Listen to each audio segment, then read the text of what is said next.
piece Wait a of minute. Wait a minute. Go. Go. Let's go! Let's go! Home run, let's get it. Yes. Get him up out Yes. Welcome home run in a tip in it. Let's go, throw your hats up. Look what Pinky got it. They double teaming Trey. Give it to Dre. Give it to Jonte. Pass it over to Bogey. Bogey driving. Give it to Dre. Give it to Trey. Shoot the three. Bang! Let's go, man. Stop playing.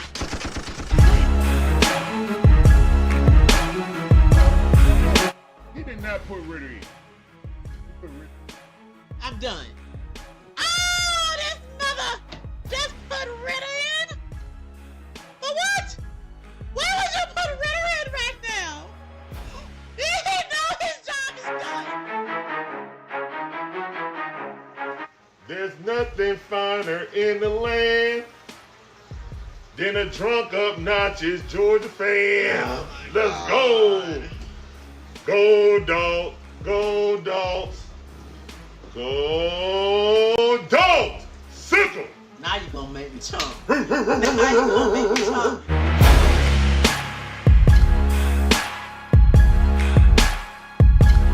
We ain't gonna tiptoe around the issues.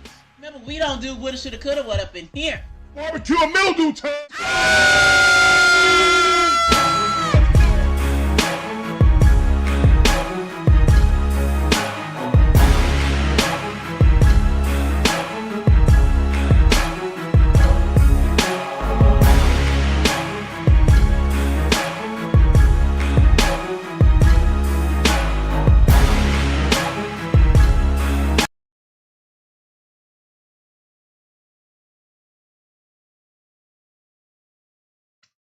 Oh my God. I cannot believe that.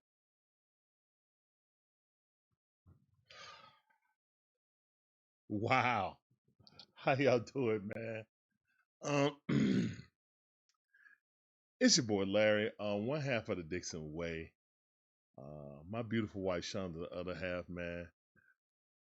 Wow. I just read something that made me really upset. This is the Dixon Way, all about the A Sports Talk, where we give you live commentary on all our favorite sports teams, from the Braves, the Hawks, the Falcons, the Dream, the Bulldogs, even my white Gators. We appreciate y'all coming through. Let me put the hoodie on. Let's go, man. We ain't about no jokes today. Zero jokes today.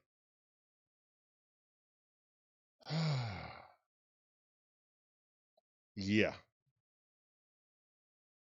And you can see the empty dome right there. That background, that's kind of how it's going to be if we keep going on with this tomfoolery, man. Such a disappointing loss in Berlin international game. This is the Falcon in review. We're going to review the Falcons versus the Colts. Highly contested game. The Atlanta Falcons had another chance to win the game in regulation, but failed to do so. I want to cover the good. I want to cover the good first, because we're going to talk about everything else a lot more. All right, let me pull up these stats.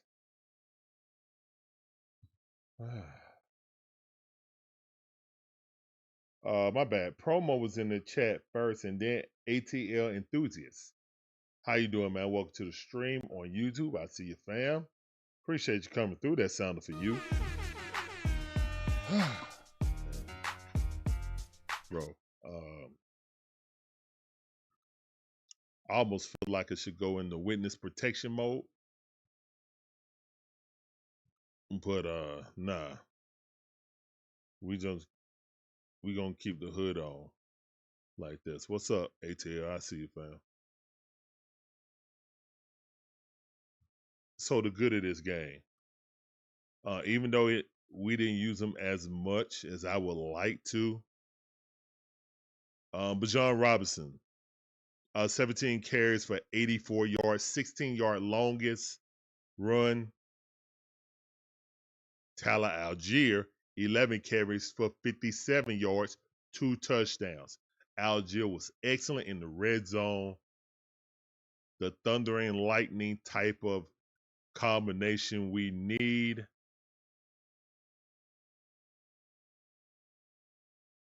Let's go. Xavier Watt, 11 total tackles, 6 solo. Even Jesse Bates actually had 9 tackles. Harrison Jr., the undersized linebacker, really a safety turned linebacker.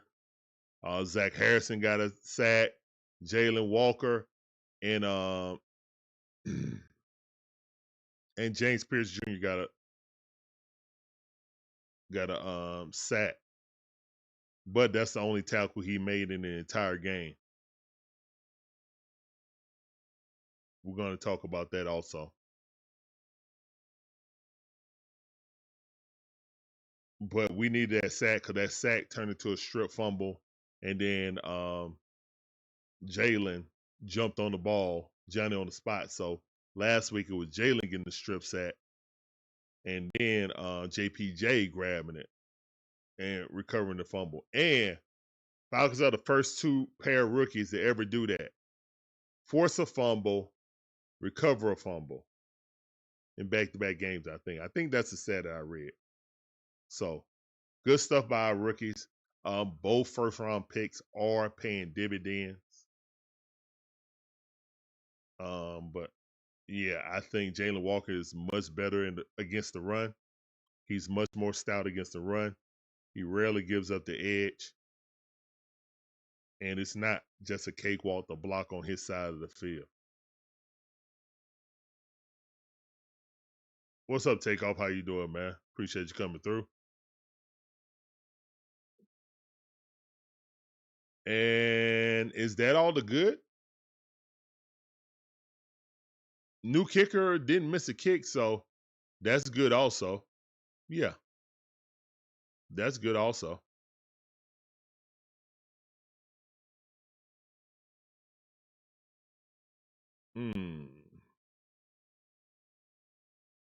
I can't say anything. That's the only thing on special teams that was good. Didn't miss an extra point, didn't miss a field goal. So, yes. All right, so I got it. Algier, Bijan, Drake, excuse me, I forgot Drake. Drake, 6 receptions, 104 yards, 1 touchdown. 30 yard long, and that 2-point conversion was beautiful. He literally broke Sauce Gardner ankles, had him fumbling to the ground, then caught it and just laid it down. That also was Michael Penix's best throw of the game. That also was the best throw Michael Penix threw. He was throwing it as he was coming before he hit the break, so he was right there on money. There was nothing he could do about it, even if he broke on it. All right, let's get to all the other particulars, man. This team is so poorly coached. Players got to step up, definitely. Michael Penix, probably his worst game of the season, and he said as much. He also went further and saying, when they asked him, "What are you gonna do as the leader, the franchise quarterback, the leader of the team?" He flat out came out and said, "I ain't playing like it. I got to play like it." I love that, personally. I love him taking accountability for it. I love him not making no excuses about it because he know he played bad. The film don't lie. And that's not even looking at the all 22. You know what I'm saying? That's just watching the game. You can tell he had a bad game. And you know it. And he's his hardest critic. Ain't nobody out here on these Falcon spaces is going to be harder on Michael Penix than himself. I can see that. Now, what do you do about it? And that's what I'm looking forward to see. Got Carolina coming up, who would love to put a nail in our coffin. We got some more people coming up in here. Facts Old Personality. How you doing, fam? Welcome back to the stream. I see you.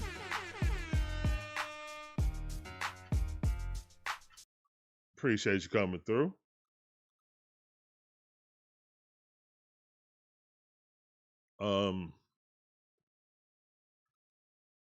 Yeah, I want to talk about Michael Penix first because everything kind of leads off our quarterback play.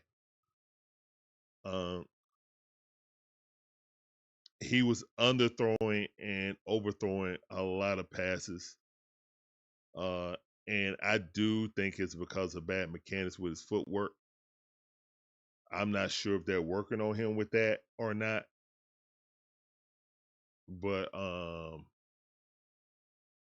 it would kind of lead me to wonder if he can play under center,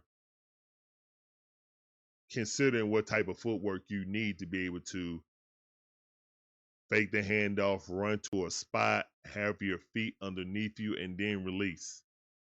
Especially if you're worried about your right tackle, Elijah Wilkinson, who is your blind side. Okay.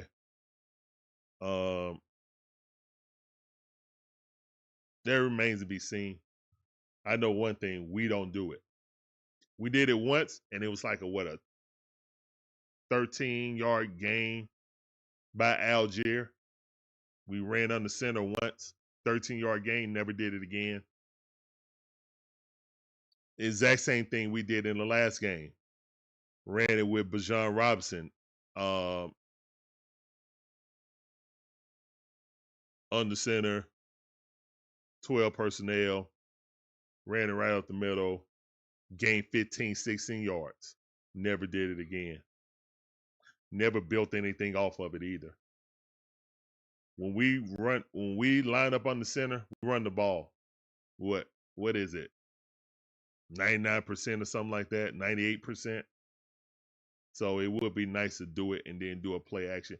My bad. I think it's like 95 because Kirk Cousins did it about 3 or 4 times the pass game. With it's something stupid outrageous, you know. It's basically tipping your plays. Okay. During our watch along, several times I was calling out formation. Now mind you guys, I'm not a defensive coordinator who gets paid to dissect everything you do. If Bijan is leaning one way, if Charlie Warner goes in motion, all I know is formation, player in motion, I got a 80% chance of knowing what this play is. I was calling out during the game. Never been a defensive coordinator in my life. Never been a defensive coach at no level. And I see what's coming. If I see what's coming, and that's why I belittle myself, like, if I see what's coming, you think NFL defensive coordinators don't know what's coming?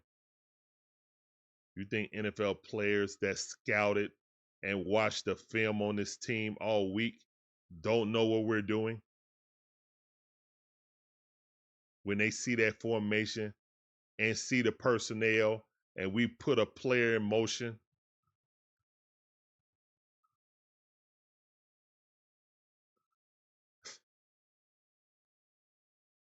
how can you succeed when the people that's getting paid millions know what you're going to do? How? How can you? They get paid to play defense. How's your success rate going to be high? If a person sitting on a black leather couch watching the game can see what's happening. That people that get paid millions of dollars to dissect everything you do can't figure it out. Yeah. That ain't got nothing to do with Michael Penix sailing balls over people's head or throwing it in the dirt. That's footwork. That's being unbalanced. That's when somebody getting pressure in his face on his backside and he's seeing ghosts. He ain't really seeing ghosts. He's looking out his peripheral for the pass rush. Obviously. He'll never admit it. Nobody on the coaching staff will never admit it.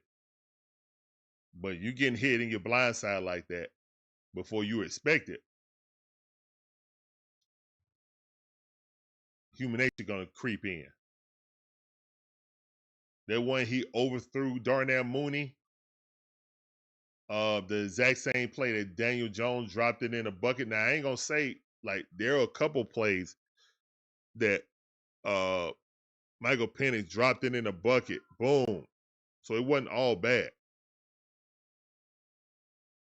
But Coach called a right amount of blitzes, corner blitz. Safety blitz. Yeah, they made it hard on Michael Penix. We have a coach that compares or says that Bijan is the best running back in the league. Indianapolis coach said, "Hold my beer. We're going to show you how to really use the best running back in the league." And it's no shade towards Bijan because Bijan is great. He only had 17 attempts at it. Meanwhile, Jonathan Taylor got 32 carries for 244 yards. Because that's how they won the game. Daniel Jones didn't do nothing. Daniel Jones actually almost sold the game. Fumbles, interceptions. He was Danny Dimes of the Giants. But again, the stark contrast of how we use our elite running backs, but we have two, and how the Colts use their elite running back is totally different. If you have a bell cow running back, please run him like one. Too many times we're being too cute. Bijan Robinson's compared to Christian McCaffrey, but yet we don't run any Texas routes for him. We're in shotgun. Guess what? When Bijan Robinson is lined up in front of Michael Penix in the shotgun, he is never releasing out in the middle of the field. He is pass blocking, period. Another tail. So you know what that means? We're in a 5 wide situation. We're not having 5 wide.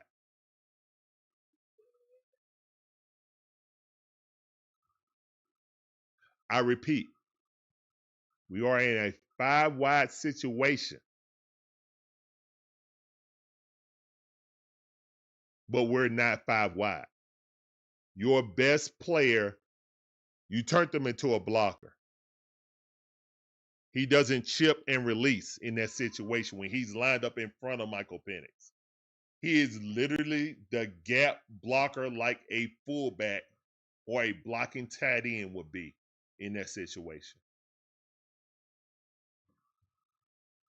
That is absolutely ridiculous.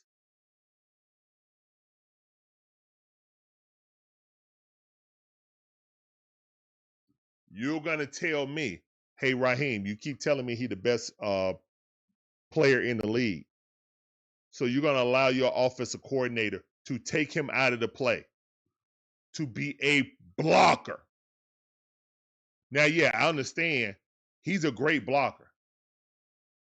And again, no shade to Bijan because he's the all-around back.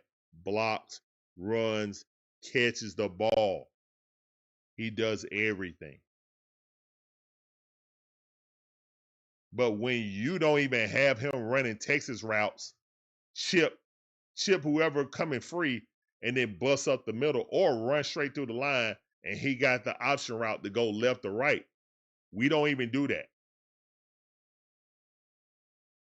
No, we take Bijan out of the play because he's just there blocking and everybody in the league know it. When you see Bijan Robinson in front of Michael Penix in an inverted pistol, Bijan's not going out for the route. It's not a fake screen. He's blocking.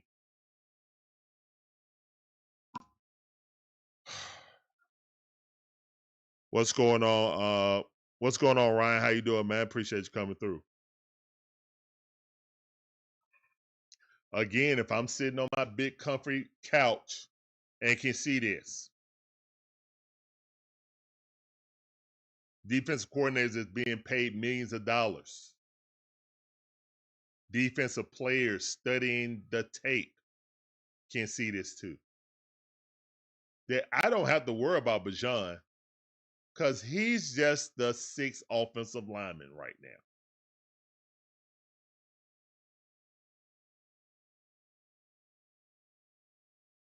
I hope y'all following the road that I'm taking y'all down. I hope y'all following this yellow brick road.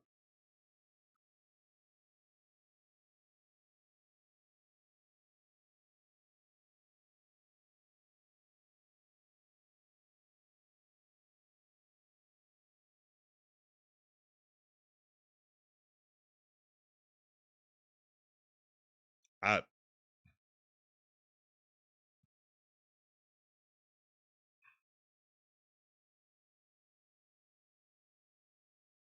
Plays are still getting in far too late. Tardy for the party. There's rarely chance to audible.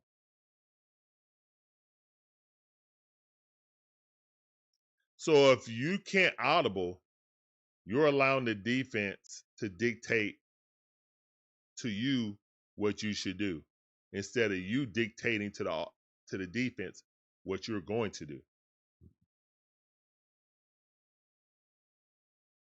Your man in motion is tails on what you're going to do, not deception.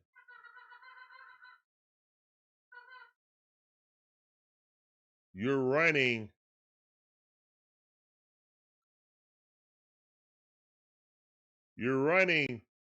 play action rollouts to his blind side when he's doing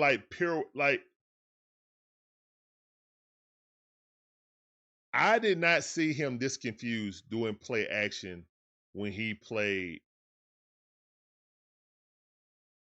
at Washington.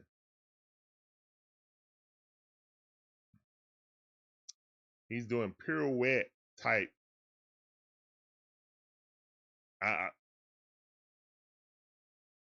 And it could be Michael messing it up. It definitely could be. But if I'm gonna run play action with Michael Penix, I'm gonna have him rolling out left. And the playoffs is it feels like run pass option, but not really.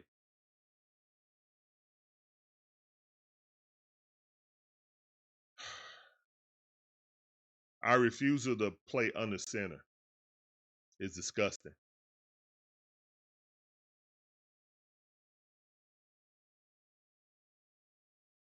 I have to question if Michael can if he has the footwork to do it. Is anybody working with him with it, or you're just like abandoning it? Like no, or is this just what Zach Robinson wants to do?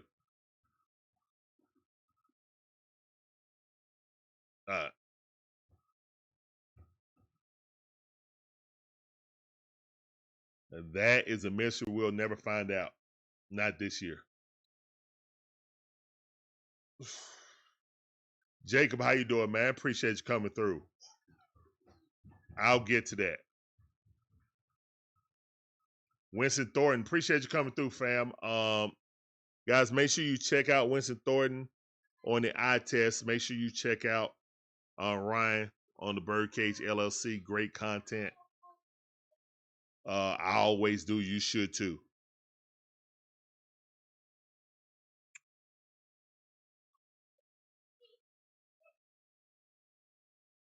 I'm still upset about the game.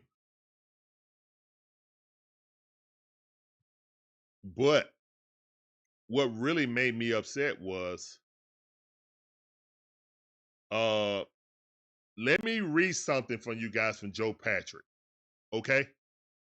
This is just before I got on, the stream and I was loading everything up. Raheem Morris on electing to receive the ball in overtime. I thought that Indianapolis won it and received.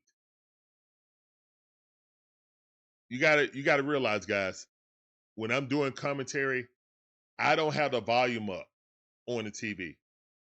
So I'm just watching hand gestures.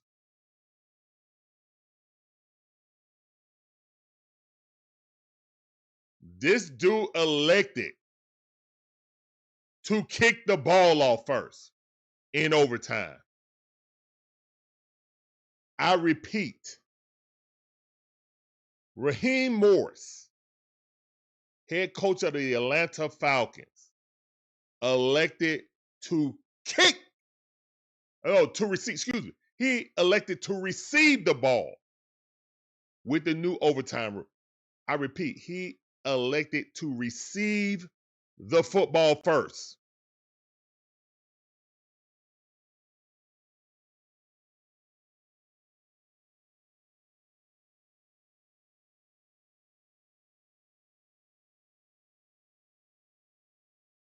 Am I on the wrong timeline? Is Loki and the TBA just gonna come swoop me up and say, sorry, man, you're on the wrong timeline?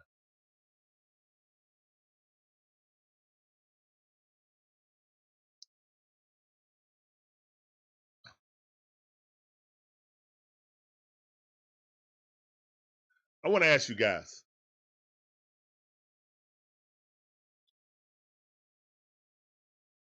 With the new rules, hold on, I'm gonna read the quote.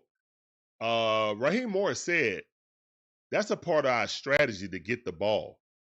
So you guys do know that when we win the coin toss, we elect to get the ball all the time.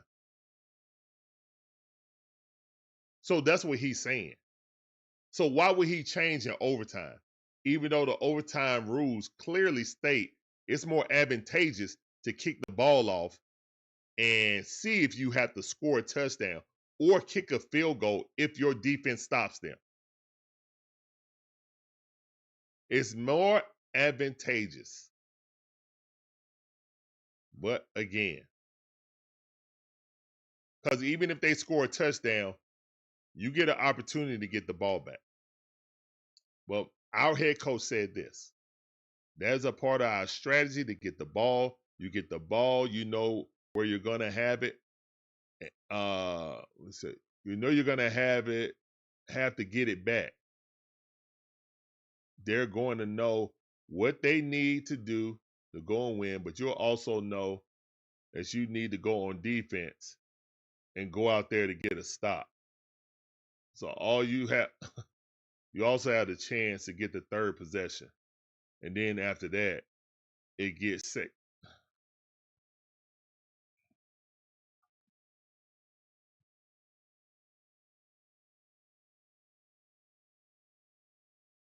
I'm not reading the rest of that crap.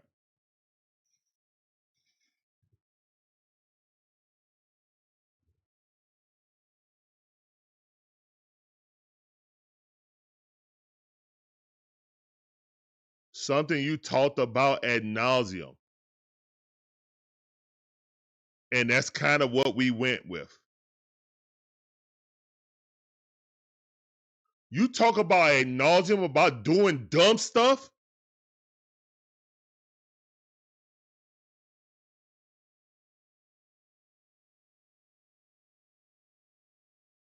I can't, man. I can't. Nothing beats a Jet2 holiday. This whole season is a freaking Jet2 holiday, bro.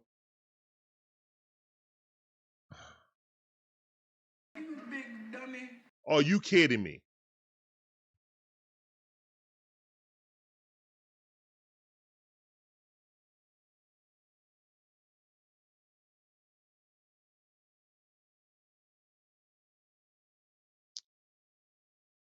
Okay. Let's talk about the first half. So the first half, ball's going down, time's running down, defense playing. You elect not to call a timeout. You get the pick. Now you don't have enough time to try to orchestrate to get another point on the board. You're going to halftime without scoring. That wasn't that bad. But when you couple that with, at the end of the game, calling a timeout when the Colts had no timeouts and they had to have a fire drill to kick a field goal with a kicker that missed the extra point and missed the long one today.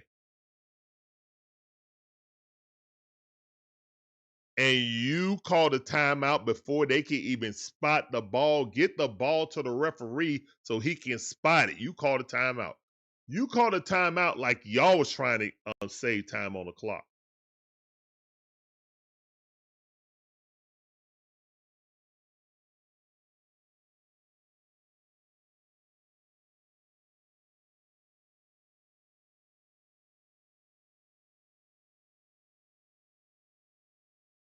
And now we find out in overtime, you received the ball first.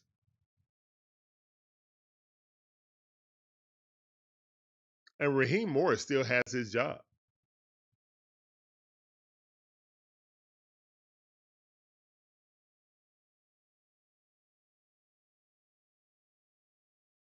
The fact that that was a thought process, the fact that that was a thought process, and you said that out loud. So obviously you already told Arthur Blank or Rich McKay or whoever or Terry Fontenot in y'all meeting, this was your thought pattern.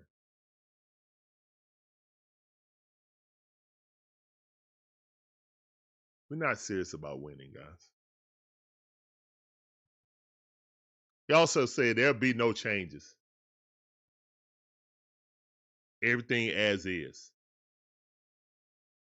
I told y'all, Zach's not getting fired, guys. He's not getting fired in the offseason. Raheem is not firing his homie. Raheem will walk away from this job before he fire him. It's my belief.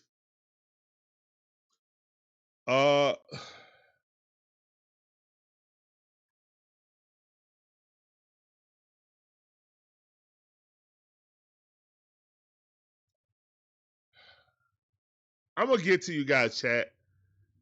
I just gotta let this, I just gotta, get these talking points out.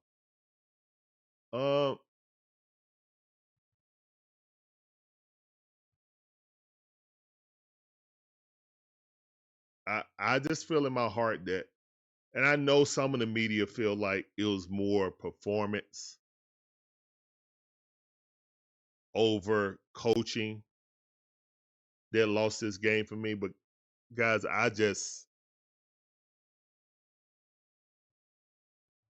have a hard time looking at this coaching staff and believe they put us in position to win.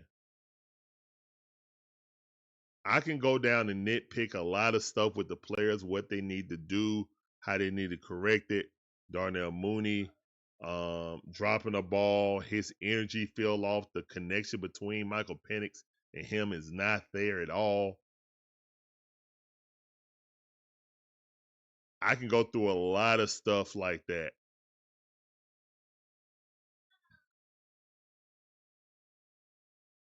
But ultimately, man, I just feel like the lack of attention to detail is appearing on his team. It's showing up on the field. And it starts with our head coach.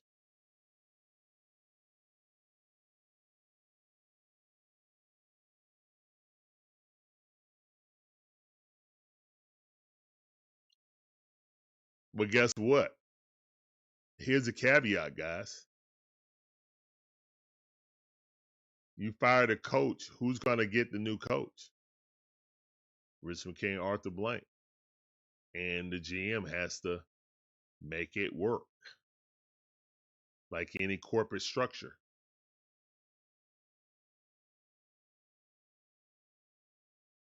I was really hard on Terry earlier. But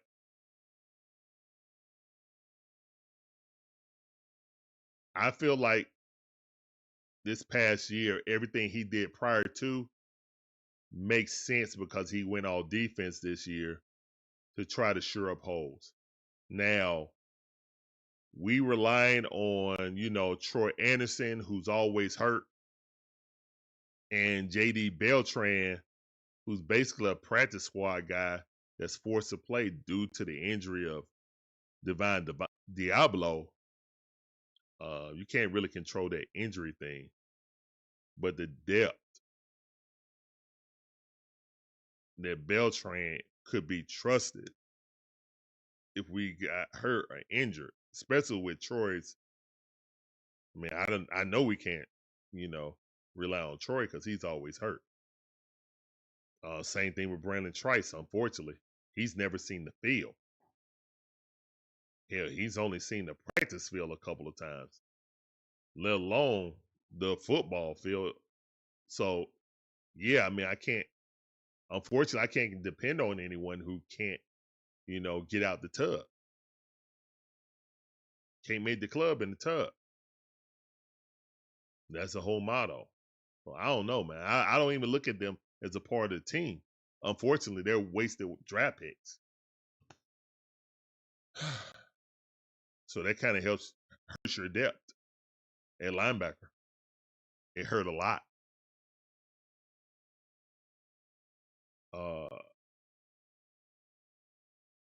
But yeah, I see a lot of people saying, is Michael Penix the guy? Yeah, he definitely got a lot of things to correct. And also, I don't like that meme going around comparing him to Matt Ryan. While the numbers are similar, I don't feel right about that. You know what I'm saying? Even though the numbers are similar, very similar actually. No.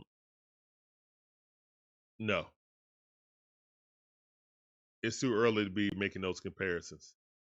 I just feel like I'm not a guy who's going to give up on Michael Penix after 11 games in his career. He is not Desmond Ridder.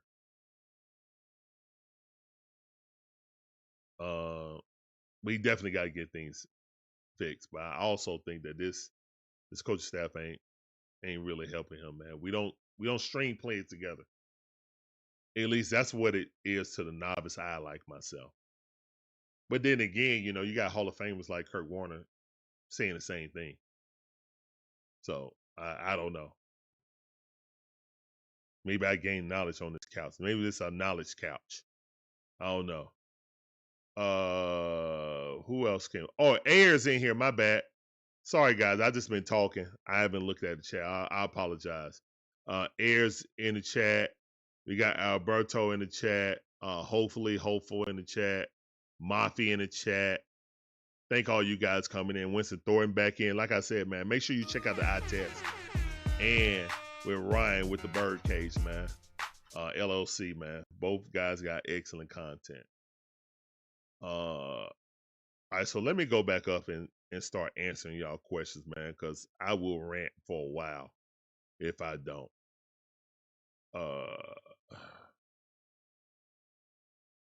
We play the Panthers, Jacob. We play the Panthers at the crib. And the Panthers are 6-3, by the way.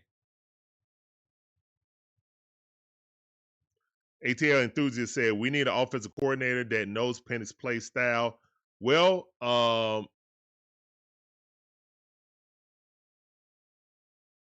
I need them to be able to develop him. I don't need them to know his play style. I need them to be able to develop the quarterback to be a pro quarterback, to not put him in bad situations.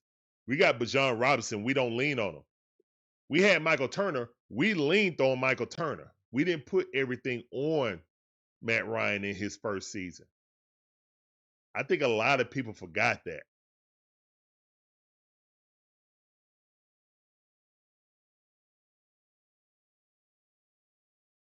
We ran under center. We had Matt Ryan doing play action for under center. Because when you have a dynamic running back like that, that is a weapon. That is an absolute weapon. And we refuse to do it.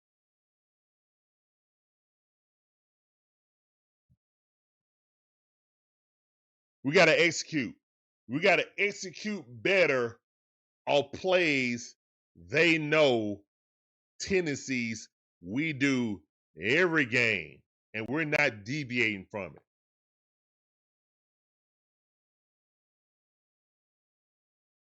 Okay.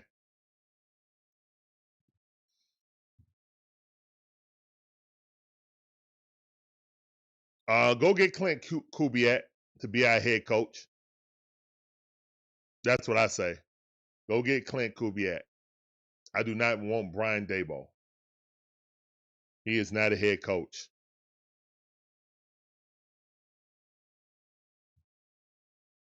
Or if I'm going to get a retread, I don't know, man. It's so many, good retreads.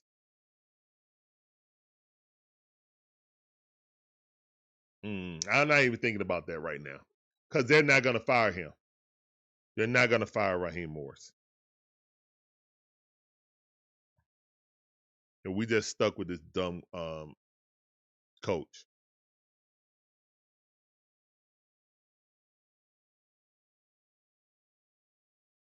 You talking about Ryan Grubbs? He was offensive coordinator for Penix at Washington. No.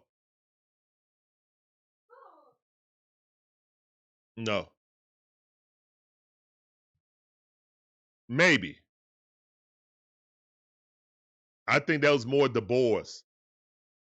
I think that's more DeBoers than that guy. So no.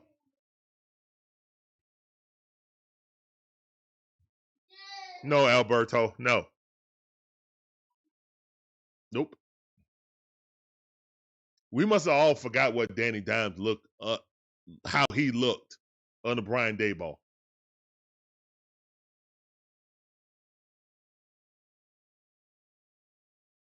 Daniel Jones looked much better because he got a better coaching staff right now. He had the same type of running back with Saquon when Taylor, but he was horrible. No. Don't put Brian Daboll nowhere near my quarterback. Nada.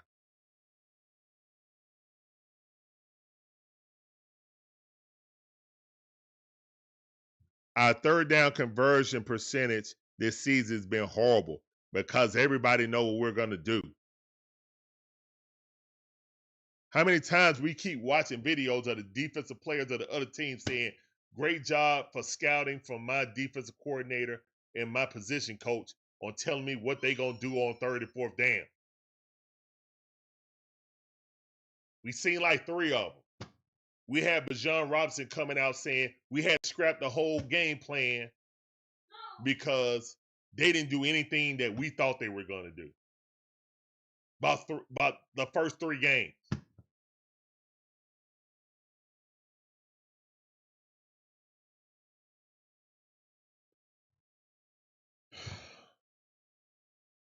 We got an offense coordinator coming in a presser and saying teams are really doing simple stuff against us and it's confusing me.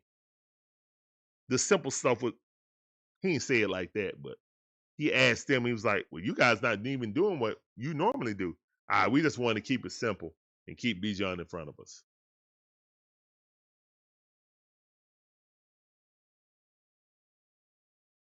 So the simple stuff confuses.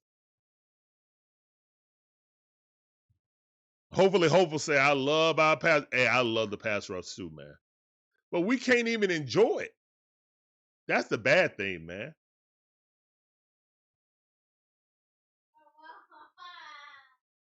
We can't even enjoy it. That's the bad thing. What we had, like 6 sacks, something like that? Man. Now, we can't let the defense off the hook because the man had 240-something yards against them. And they gave up 500 total offensive yards. So we can't let them off the hook, but they made turnovers that gave us opportunities to win the game. Offense couldn't capitalize on that. Plain and simple. So while they did give us stuff, missed tackling, we were one of the worst tackling teams, man, unfortunately. Missed tackling was a very bad thing.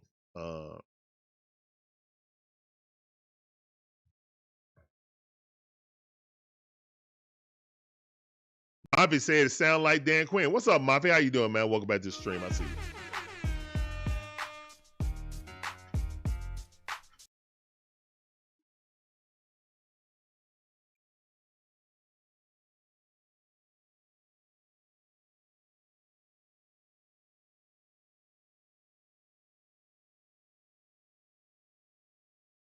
Oh, I don't even know what that is, Ayers. NWST. I don't even know what that is. What? A soccer team? Women's soccer? Okay.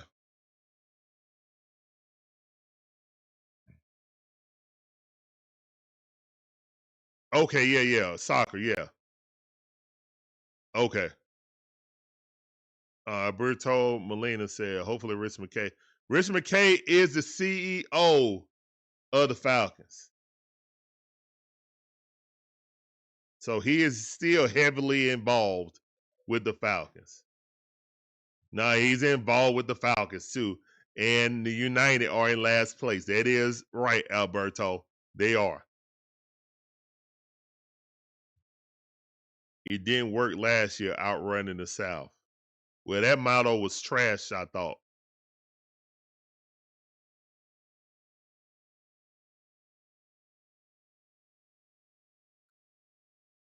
Offensive line is hurt, Mafia. But I don't think it's that. You know what I'm saying? I mean, offensive line is hurt. Mike got to be better. He said it. I love him owning it. That's my quarterback. I'm not giving up on Michael Penix after 10, 11 games. Y'all can miss me with that.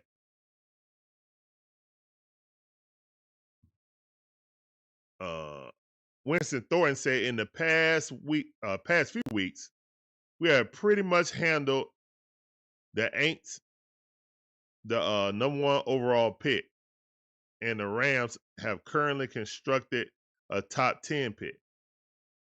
But the caveat is more than happy to get JPJ in the house. Yeah. Like, here's the thing. That's a great comment, Winston. Word on the street is there really isn't a pass rusher like that in this draft. And JPJ probably would have graded out as a number 1 or number 2 pass rusher in this draft.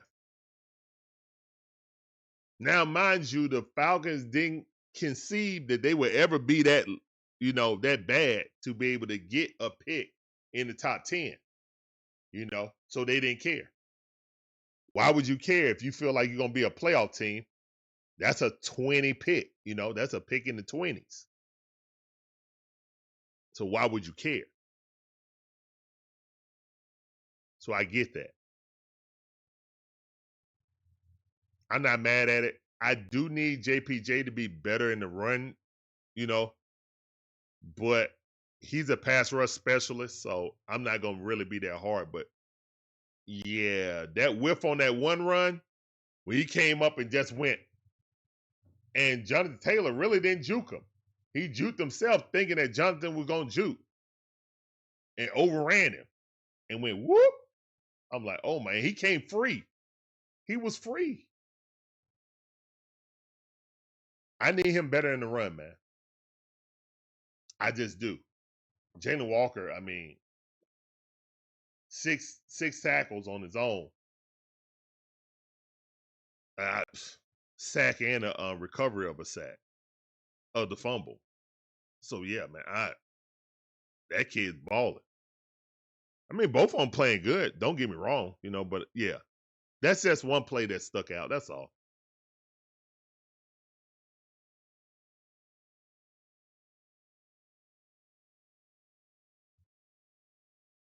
No, ATL enthusiasts, we need more depth. First of all, we need a D tackle. We need a big old hog up there like a Vita Vea.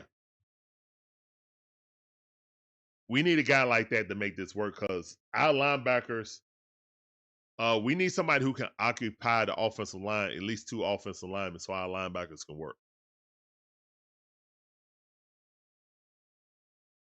I don't think that's our philosophy. I really don't know if Jeff Ulbrich wants to get that. But again, Rukaroro and Aminata are not occupying 2 people. They're not. Not to the point that our linebackers are clean and they can just come up and make the play. That's not it. So we need one of them guys. Whether they want to do it against their philosophy or not, we need one. At least in my opinion, we do.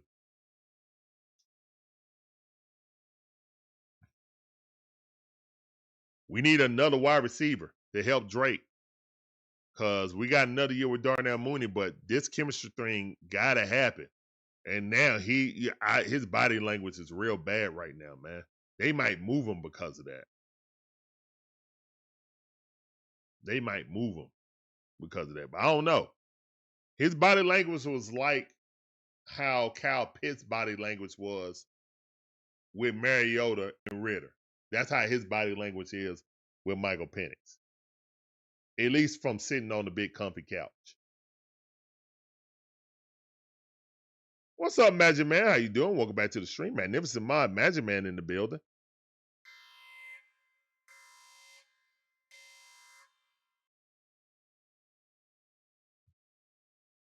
Nobody's career is made. I'm going to let you say that, Magic Man, so the people in the back can hear. Magic One says, nobody's career is made in 11 games. Penix's just needs time. Teams gave up on Steve Young, Sam Darnold, Geno Smith, Daniel Jones way too soon. Thank you, Magic Man. Thank you. That is Magnificent Mod, Magic Man. He is a Green Bay Packer fan. Green Bay Packers know how to maturate and bring quarterbacks along. Unfortunately, the Falcons,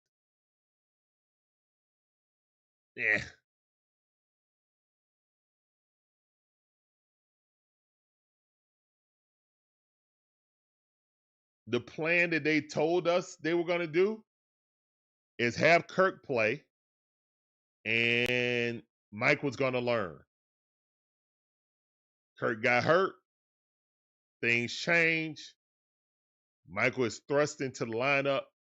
We know when things change, stuff happen, and things got to change. I get that.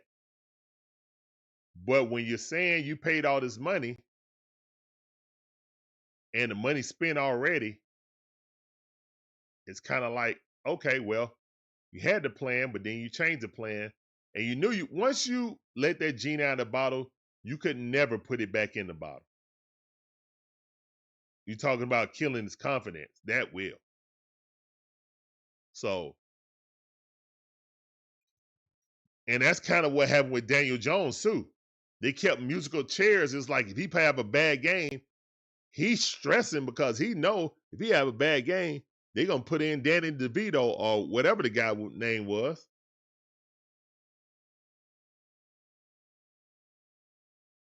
That'll play on the quarterback psyche.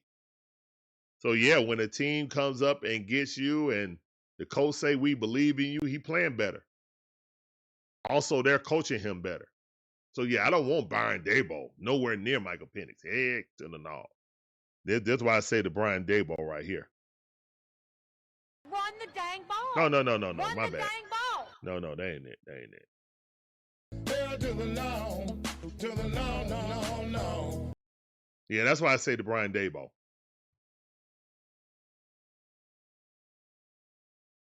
What's up, Craig? How you doing, man? Appreciate you coming through. Welcome to the stream. I see you.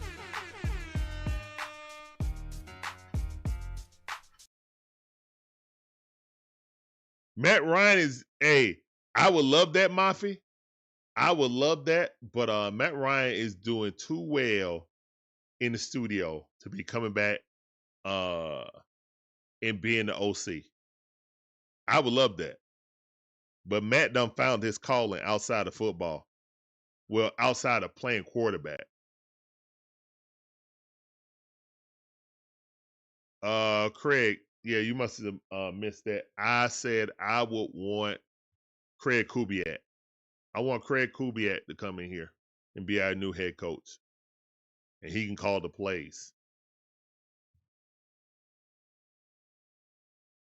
The whole getting Grubbs thing is weak take, to be honest. For one, Grubbs wasn't that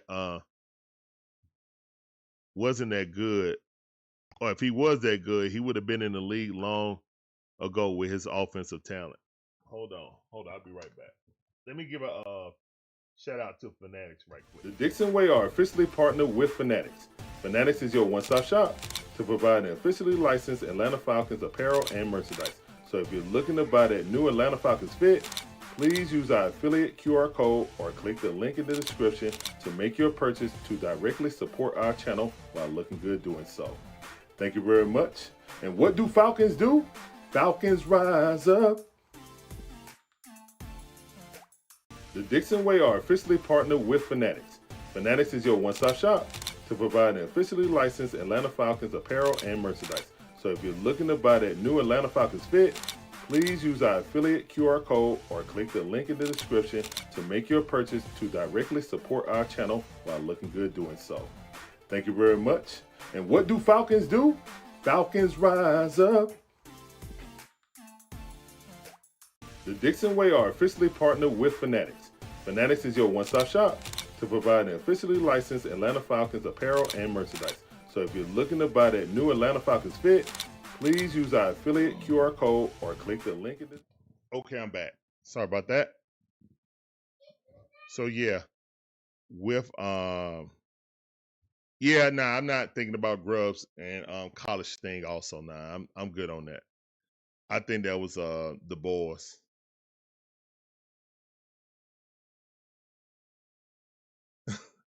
Douglas, how you doing, man? Welcome back to the stream. Hold on, let me put my hoodie back on.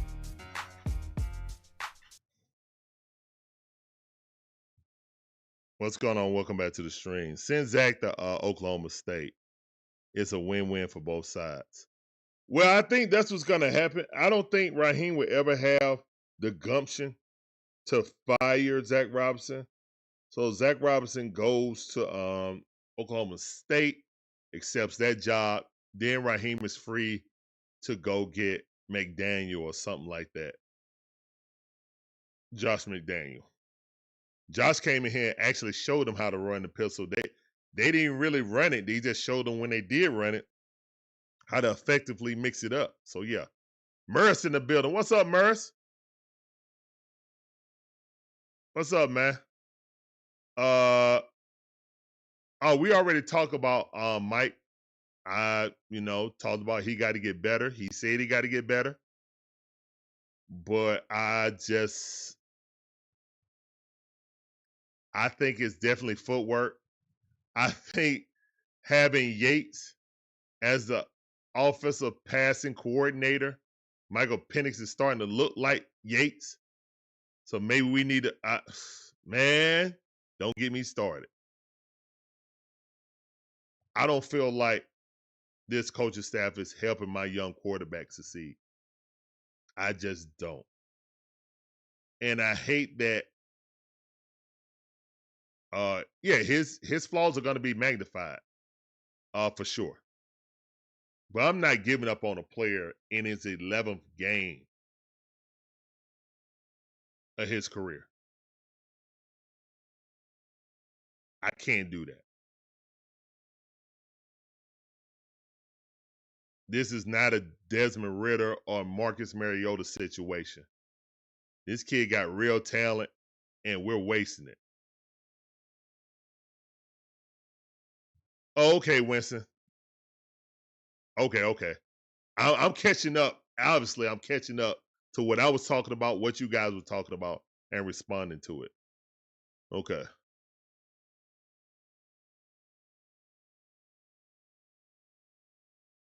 Winston also from the eye test said there's not a pass rush in the next 2 drafts that can actually hit JPJ's ceiling. Only thing is we could have actually benefited from that first round pick with a linebacker or a cornerback. That is true. I will not debate that. But I'm happy with JPJ. Morgatron Prime in the building. What up, cuz? I see you. Appreciate you coming through. And look, he said it before I even got down to his comment. Morgantron Prime says, I see Mike McDaniel as OC since he was here when the Falcons went to Super Bowl, and he's also a buddy-to-buddy coach Raheem Morris. Yep, that's another thing. And it may be a situation that, you know, just like he got rid of Jimmy Lake and got Jeff Ulbrich in here, got a better coordinator, it might be the same thing if he get Mike McDaniel. So, yeah, I can see that. Mike said when that linebacker about, oh, you talking about Diablo. Yeah. Yep, and D tackle get abused with double teams. The team like San Francisco, Miami, and even Indy be stacking the box. Yeah. Mm-hmm. Oh, yeah, I got you. So basically what he said, but see, when they run power I, what are we gonna do? Like they was in I formation, man. The Colts. That was see a man, whoop a man right there. There's I formation, left, right. Come right at you. What you gonna do? Off tackle. What you gonna do? Stop it. And we couldn't stop it. Missed tackles, couldn't get out blocks, and Taylor's an amazing runner, so that's a bad combination.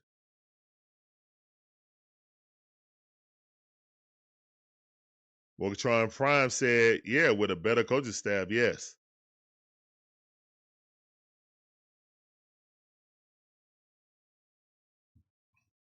Oh, yeah, Ursay's daughter, man. Oh, man, that young lady is analytical. She is taking notes after every game.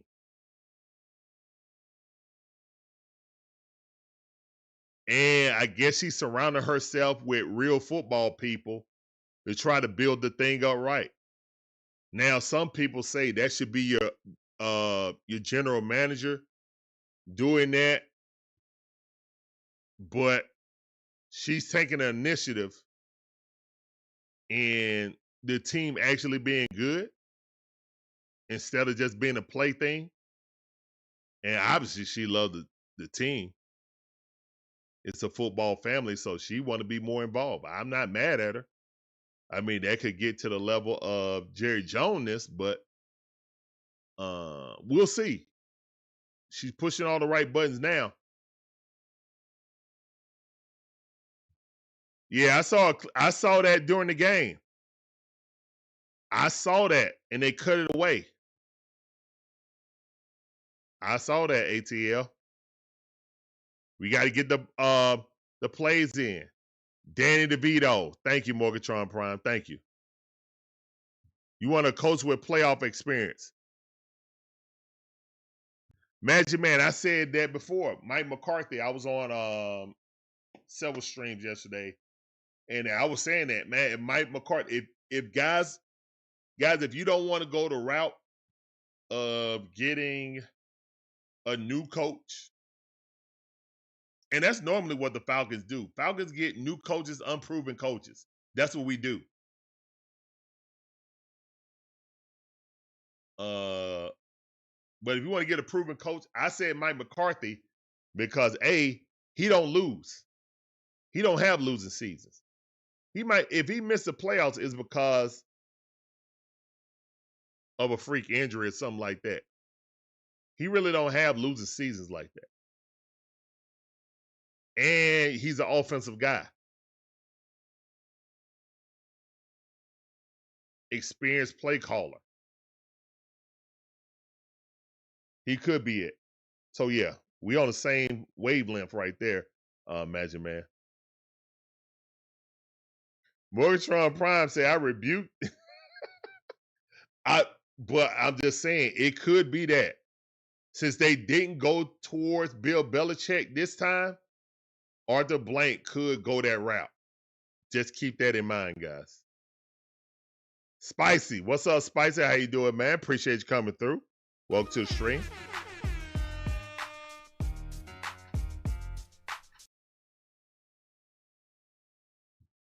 Winston said if Raheem gonna stay, then the OC should be Mike McDaniel. If Rise out, then Ubrick should be the head coach. And still, Daniels is the OC. Let's go. So Winston, like, whatever you can do, get Mike McDaniels back in the Falcons, back at Flowery Branch, this time being our OC.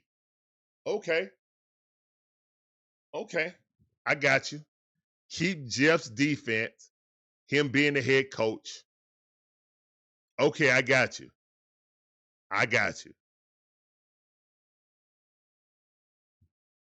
Magic Man throwing his head in for McCarthy. He helped Favre and develop Rodgers and won a Super Bowl. Yeah, exactly. And that's what my thought was. I was thinking, I didn't even think about Favre. I was just thinking about Aaron Rodgers, and he won a Super Bowl. And he was able to deal with Jerry Jones. So being in a relationship and knowing how to navigate the waters with owner like that, Arthur Blank want progress reports every week, meetings. So he'll be able to do that also. He checks out the boxes, to be honest. But our tradition is to get a new coach.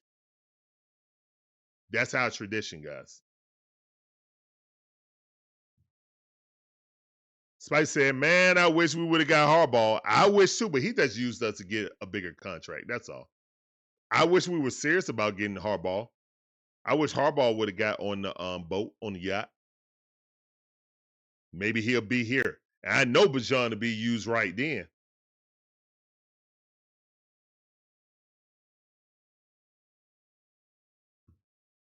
A good head coach does not receive the ball in overtime.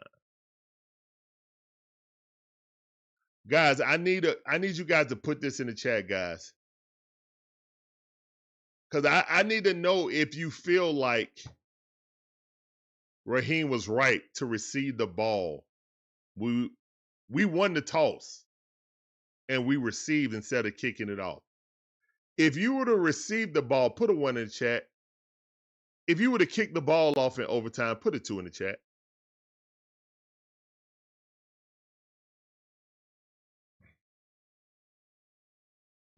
Todd Monken as the OC. I need Todd Monken going back and reuniting at Georgia.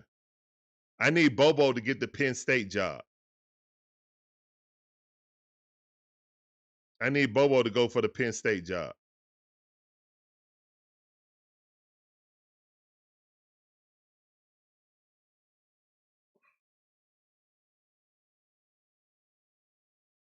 Mafia said, first it was a headset, but really Rod has a terrible football IQ and situational football awareness. He don't know when to take the timeouts, challenges, etc., etc. Where's the lie?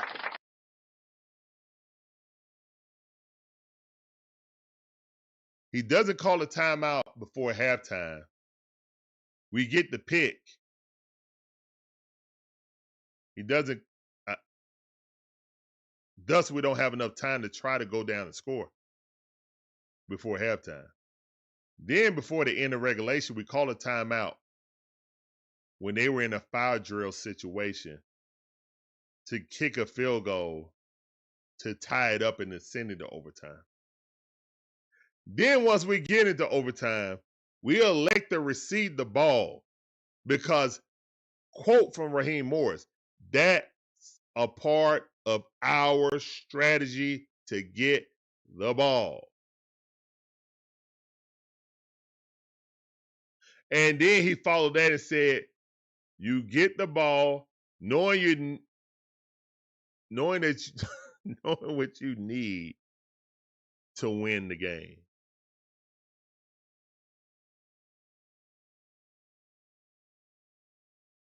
But you also know what you need to do on defense to go out there and get a stop.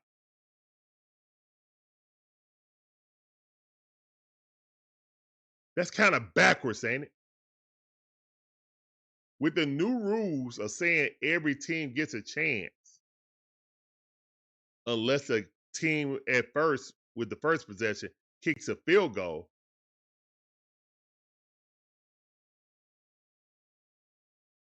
and then you can win it with a touchdown. But if they score a touchdown, you can still go down and try to score a touchdown. They give you the ball back. So it's advantageous to kick the ball off first in overtime.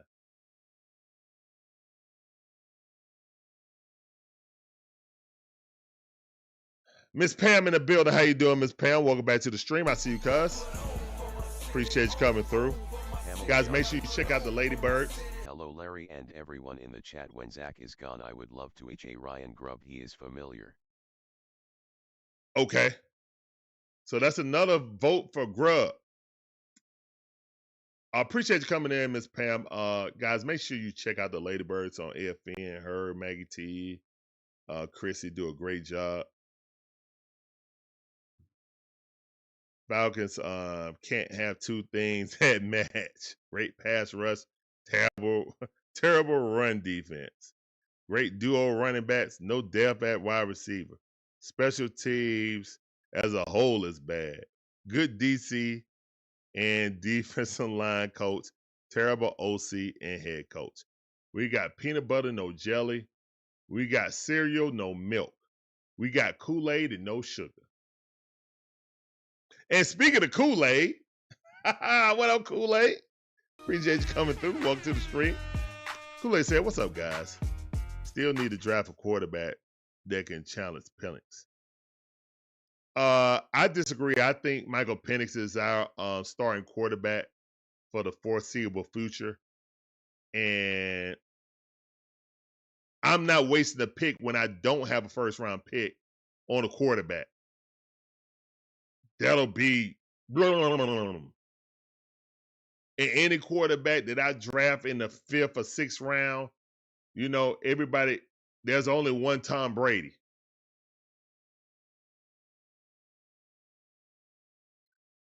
Desmond Ridder was a 3rd-round pick, and you saw how bad he was. Wasting a pick on a quarterback when you need so many holes to be filled is dumb. Just my opinion.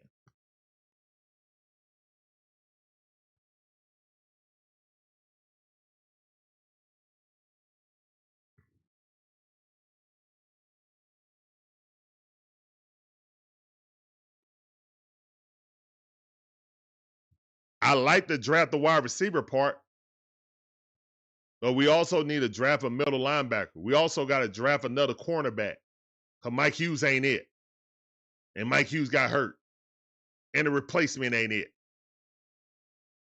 So really, on the pantheon of what we need to draft, middle linebacker, unless they're going to move Jalen to that, which I won't be opposed to.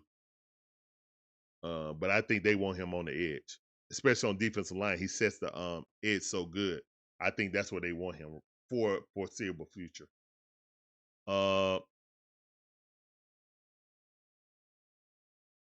But yeah, I think corner, wide receiver, a speed, take the top off the defense type of receiver, like a Worthy type of receiver. Yeah,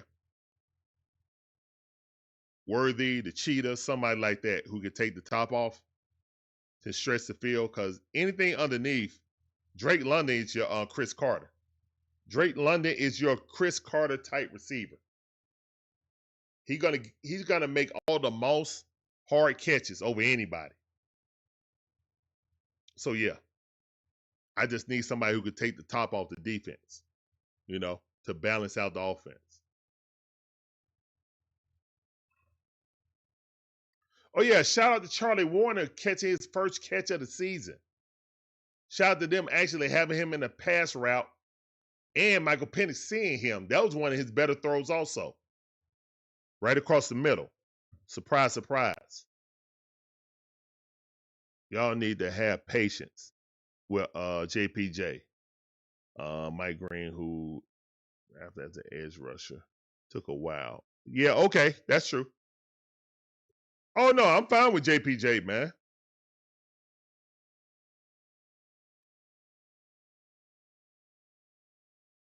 Sports and Society, what up, fam? I see you. Appreciate you coming through. Welcome to the stream. Trying to catch up to you guys' chats, man. Thank you guys. Miss Pam said Mike McCarthy is my choice for head coach. Okay, that's what's up. Another vote for head coach. Yeah, he do need to get that tunnel vision out. But he seems like he the only one that gets separation too. So it kind of correlates, you know what I'm saying? He got a top 5 wide receiver, he gonna go to him. I ain't really mad at that, but he do need to stop having tunnel vision. You see how when I got this hoodie on, I really don't have no peripheral like that. I can't see my hand right here. I can't see my hand right here like normally. Yeah, that's kind of like what MPJ do when it comes to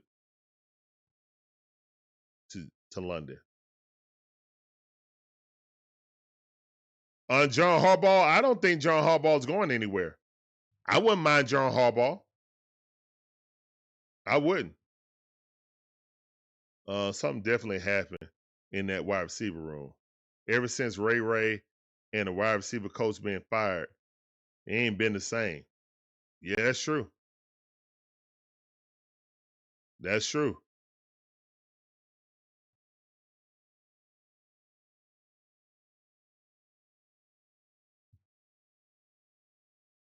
Okay, Miss Pam, I got you. The Falcons never hired a popular coaches. We know that. Yep.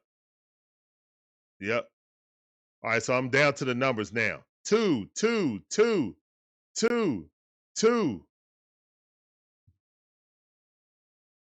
2, 2, 2, 2. Kick the ball. 2. Raheem is never right about anything. 2. Miss Pam. 2. Robbie using man suggestions. Facts.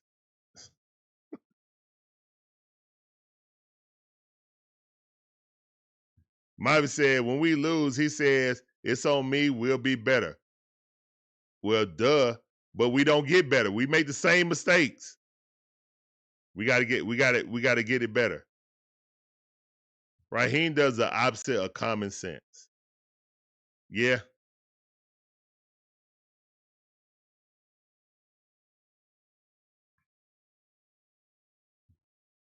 I just don't want a college guy. I would rather go the Mike McDaniel route. I would rather have Kubiak come in and be my head coach and call the plays before I go get a college guy. Only college guy I would entertain is Lane Kiffin. I'm serious. That's the only college guy I would entertain. And then again, I remember back when he was a Raider coach. So no, even that. Nope.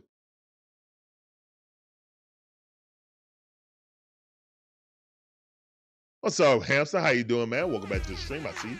It sounded for you. Appreciate you coming through. Welcome to the stream.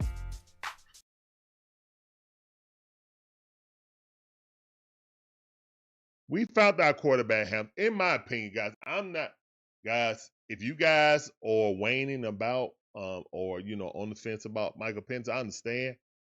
He does have a lot of things to fix. And he said himself, he got to play better.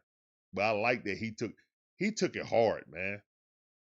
But I also feel like this offensive coordinator is killing my quarterback confidence, bro.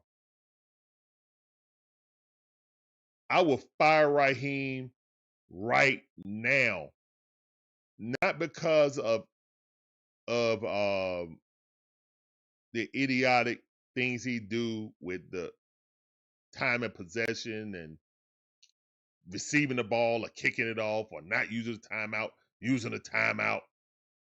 All those things are fireable offense.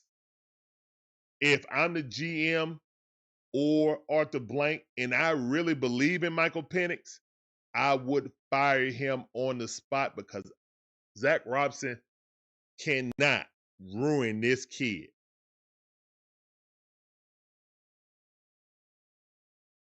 Kirk Cousins already guaranteed his $90 million when we ain't trade him. I cannot ruin Michael Penix Jr. if I'm this organization. That's what we're flirting with right now. And that's the mindset they got to have. Like, okay, I understand we can't have a revolving door at head coach. It's instability. It makes you look like a clown organization. I understand that. But what you're doing right now, you are putting your franchise quarterback at risk. Kind of like what the Giants did with Danny Dimes.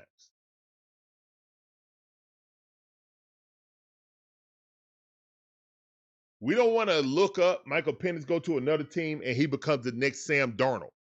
Sam Darnold, even I thought Sam Darnold was done until he got to Minnesota. I was like, oh, Minnesota is the right place for him. That coach, McDaniel, had unlocked him. I think he just maturated. He did help him unlock him, but now he's the same player in Seattle. So bad coaching can ruin you.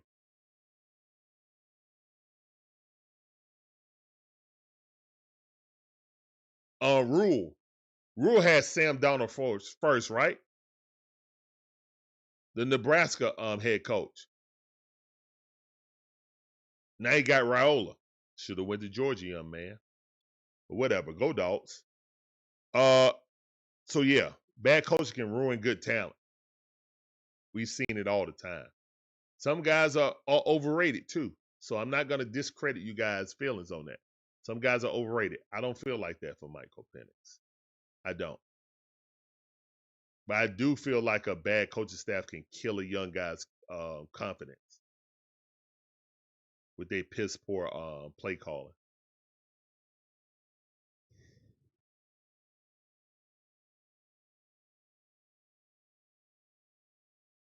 All right, yeah. D tackle notes, yeah.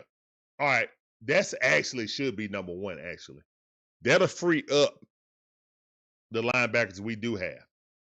So yeah, we need a Vita Vea type guy, in my opinion. But I don't think I don't think Raheem wants a guy like that. We need to draft a new head coach. That's right, facts.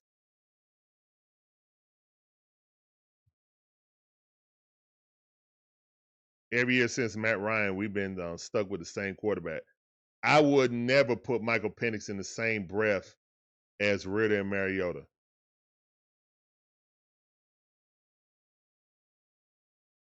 We need to draft a kicker in the 7th round. I feel like they're wasting 7th rounders on offensive linemen we don't use. Okay, that's fair, Miss Pam. That's fair. That's fair. That's very fair. Raheem, too much of a nice guy. Raheem want to be their homie, not their coach. So I get exactly what you're saying. I see what you're saying, Kool-Aid, but that will happen when I find out that he can't walk. Other than that, he's here right now. I'm not drafting a quarterback. If I draft another quarterback, I'm gonna look at you right now. Kool-Aid, look at me. If I draft another quarterback and this quarterback only had 11 games, he's gonna have like what? One season and four games worth of games in his career. If I draft another quarterback, I might as well trade him. His confidence is done. That's what happened to Danny Dimes. I'm telling you.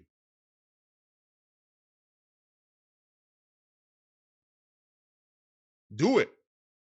If you do that, you might as well trade Michael Penix now. Don't keep Michael Penix. So yeah, that's not even a no. That's a non-negotiable with me. No, he don't want to fire him because that's his homie.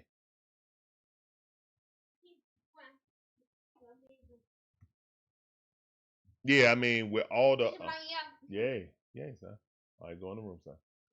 With all the needs that the Falcons have, exactly, Magic Man. Wasting it on a quarterback would be stupid. It really would. It really would. I'm not even paying your Brett Favre comment any mind.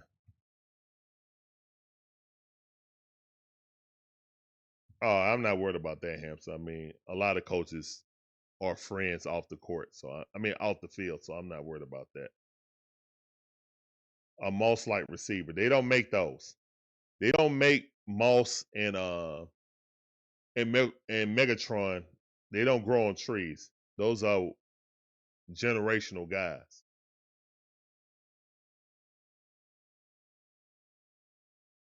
I mean, it's only been one Moss and one Megatron. Literally. They can take the top off and be a possession receiver. Yeah, there's only been two of those guys.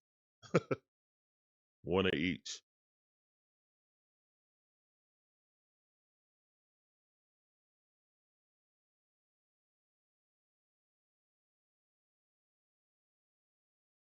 All right, so Hamster and Kool-Aid think that Penix ain't him.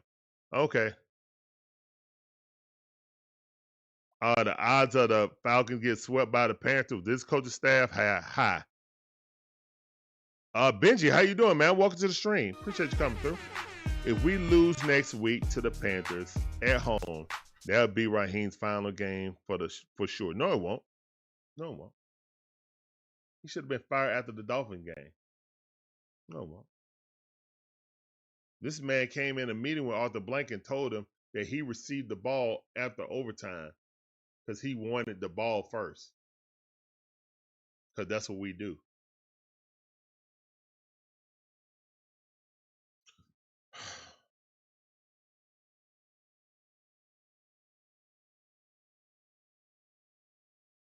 Hamza said, we'll win the next 3. Get to 6-6 and then finish with a decent record. Nobody gets fired. Morgatron Prime said 2. Special teams were definitely a problem. Well, it's been that since we had Raheem. Well, actually, it was bad when we had Arthur Smith too. So, yeah, I can't really. Yeah, special teams been a problem for a couple of years. Jesus said, Chris Sims has mentioned that the play calling is off. It is off. There's no rhyme or reason. We don't call plays to stack plays. We just call plays. There's a difference, man.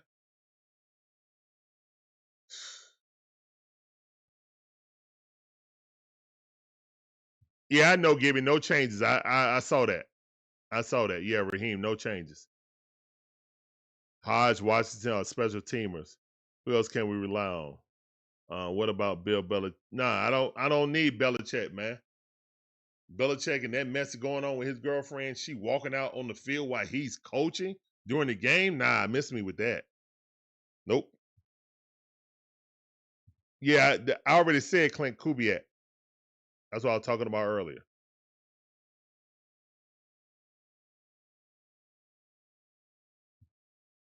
He did say in his first press conference he was not the smartest guy in the room. Well, that's obvious.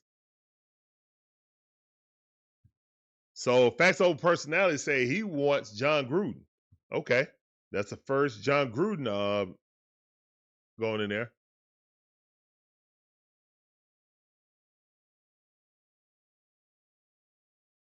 Oh, Brent Keys? No, Brent Keys need to stay at Georgia Tech, man. Georgia Tech got a good coach.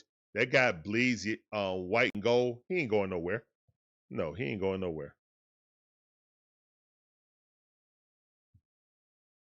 I understand, Miss Pam. I know he was the offensive coordinator, but I still think that was the head coach, DeBose.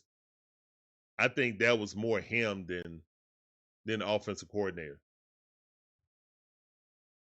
That's all. I just feel like it was more the head coach than the offensive coordinator for there. Right? That's just my opinion. I would rather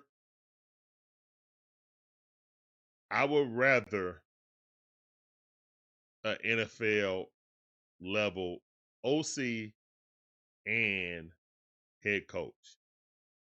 I'm just tired of trying stuff. You know, our picker ain't that good. You know, who's ever picking it, the committee, whatever. You know, the sell job they do on Mr. Blank or Rich McKay. I don't know. I just know, man, something's wrong. And we got to get it fixed, man. We can cut Kirk Cousins next year for $10 million. Only $10 million worth towards the cap.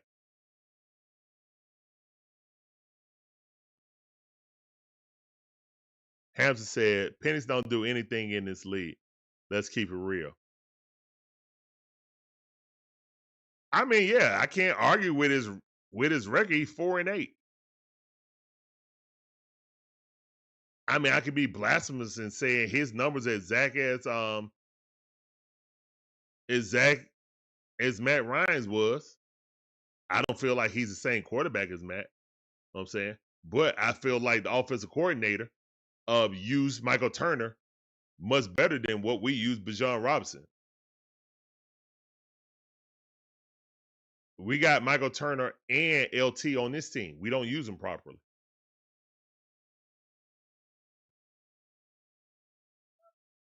So, I don't know.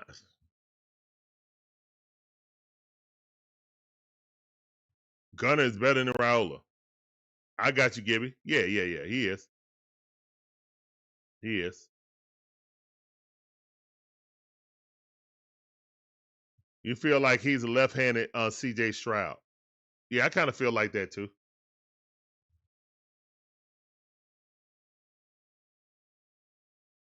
Next year, yeah, I think he would be.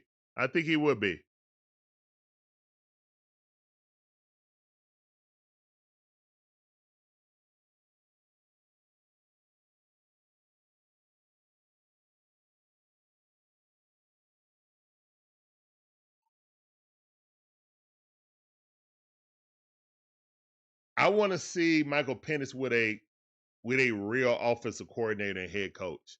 That's what I want to do before I give up on him. If y'all looking at him like he's Desmond Ritter, I don't even know what to tell you. I can't change your mind. If you're looking at him like Desmond Ritter, I can't change your mind, Hampton. I'm not even gonna attempt to. I'm not even gonna attempt to.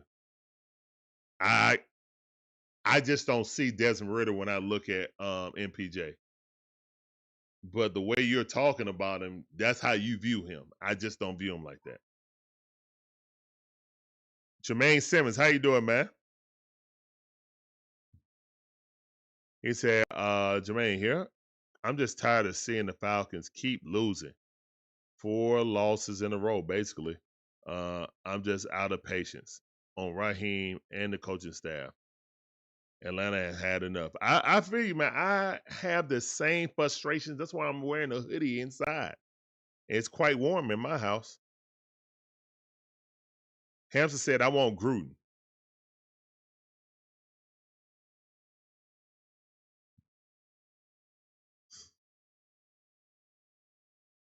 I'm not even going Hamster, I hear what you're saying, but I'm not even going to click on that.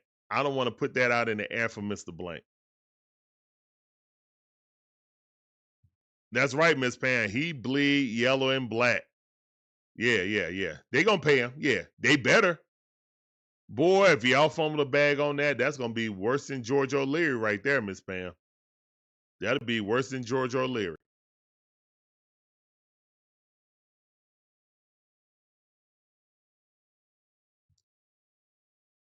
Look, these are things, and I'm glad you're stating it. So hopefully, Mr. Blank or whoever his social media team will let him know, and he'll see this, and he'll be like, "Hey, man, Arthur Blank ain't worried about the Dixon Way, man. He never seen us before. who am I kidding? Arthur Blank ain't never gonna see this ever."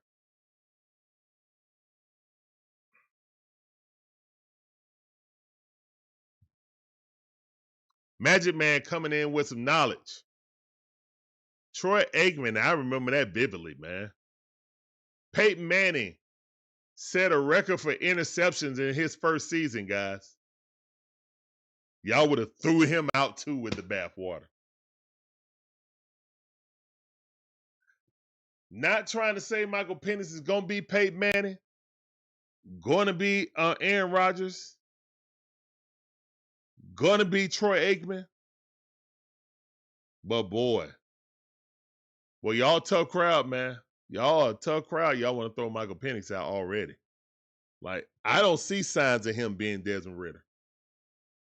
I can see if he was Ridder. I just don't see it.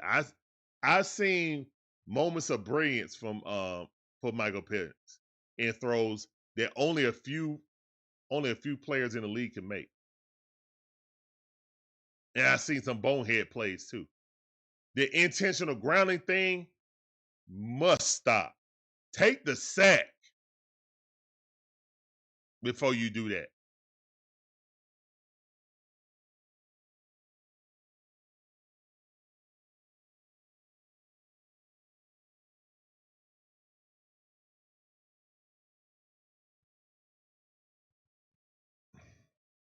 It's actually the same thing.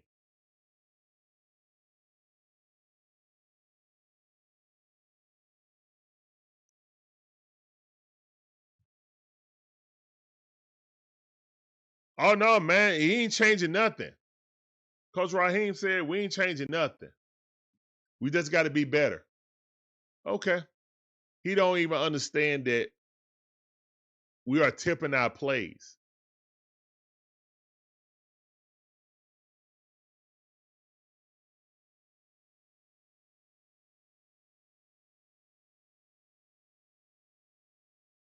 Exactly. Desmond Ridder turned the ball over way too much, guys.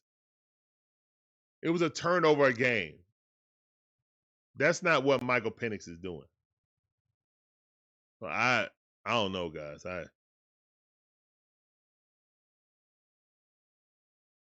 Oh, you saying I didn't say he was Ridder bad? Well, that's how. Look, if you want to get rid of Desmond, if you want to get rid of Michael Penix Jr. this early, then that's the only thing I can assume, that he's Desmond Ridder bad or Mariota bad.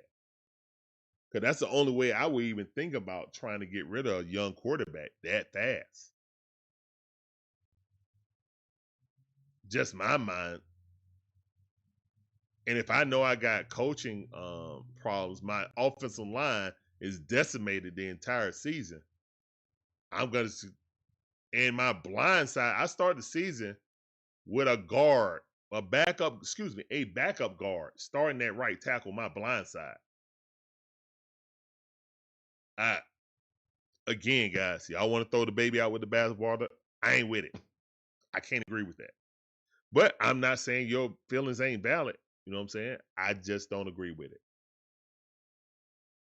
He does have to get better, and he said it.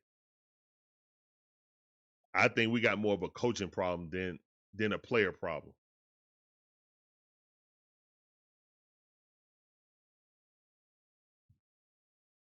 Jermaine said the Atlanta wants to be a Super Bowl team.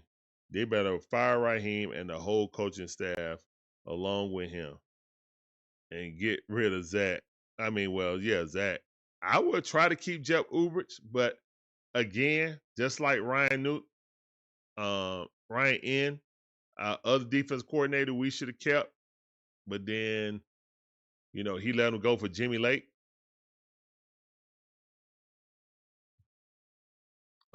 Miss Pam said, I would say one thing about Michael Penix. If he is not 100%, he needs to take himself out of the game. For example, the Miami game, he started in that press conference. Okay, yeah. When he stayed in that press conference, he wasn't 100%. Well, Miss Pam, football players, they're wired to come out there and play, even if they're like 70%. A football player, if they can crawl, they can play, basically.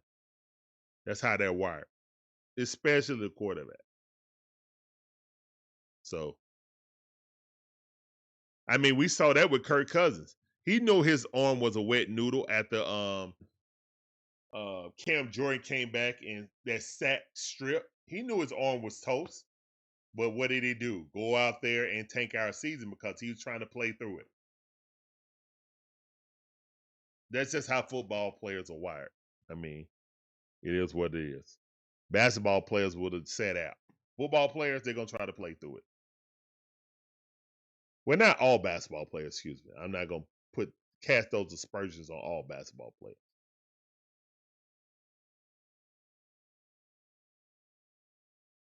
This is the Falcons therapy for me. That's fine, Muffy. That's why we're here, man. For everybody to get it out.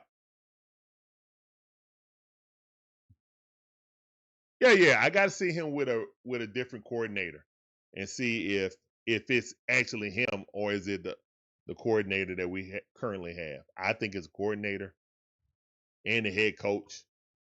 It's putting this entire team behind the 8 ball. But then again, what do I know? I'm just sitting on the big comfy couch.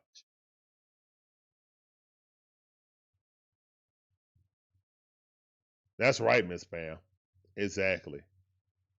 People are comparing Michael Penix to these other quarterbacks that was in his class. All those guys was thrust into the game early in the first half of the season. Meanwhile, we only threw Michael Penix in when pretty much we were out of playoff contention. So we still had a chance, you know what I'm saying, a mathematical chance, but realistically, we need a lot of things going our way. So, no. Just like when we put in Ritter, season was over. We just trying stuff. So, all right. And people try to poo-poo when I said we needed preseason. And I think most of the people that was thinking that, like, well, what was 1 or 2 series gonna do for Michael Penix? Obviously, he needed more. Exactly. Zach Robinson needed more play calling. He didn't call any plays, and it was Yates calling plays in the preseason.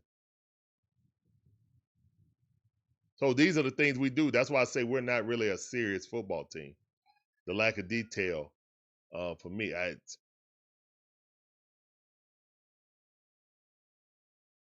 when I got players telling me in the first 3 weeks that we had to scrap our offensive game plan because they did something totally different. My offensive coordinator come out and said they're not doing anything that they show on tape. They're actually doing simpler things. Simpler things are confusing my offensive coordinator and confusing my my quarterback. And they ain't communicating on the sideline. And then Michael Penix is screaming at him. I don't know if he's telling him to get him in the game or that's a horrible play. I don't know what happened in that exchange. But he was walking towards the sideline, being very adamant. Looked like he was walking towards Zach Robinson. So I don't know what happened, but they know. Maybe that's why he ain't say maybe that's why Zach don't go near Michael Penix in between series. I don't know. There's a disconnect there for sure.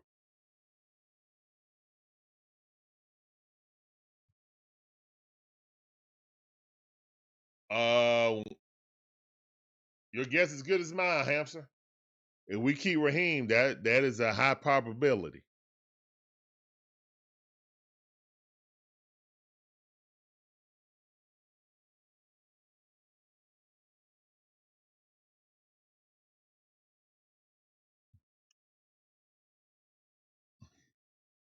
Magic Man talking about rumors now. There's been whispers about Kyler Murray joining, going from Arizona to Atlanta in a trade. A trade for what?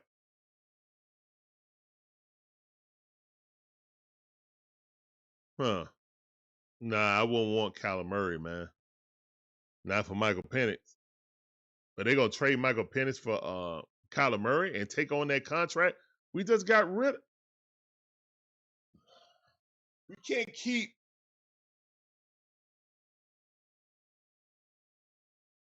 Here's the formula, guys. And this ain't at you, Magic Man, nothing like that. I'm just thinking about if we actually thought about doing that.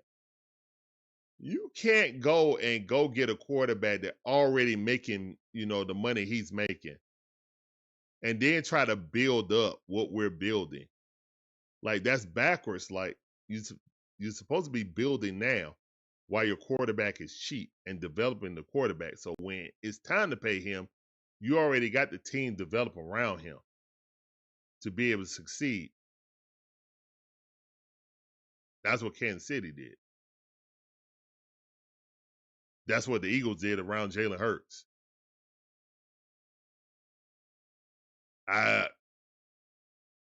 Look like those two teams won Super Bowl, and they had the most appearances in the Super Bowl within this span.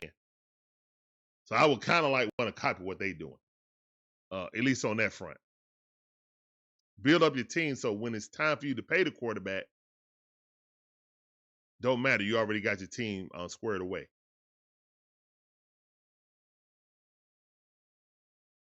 But again, what I know, I'm just sitting on the comfy couch.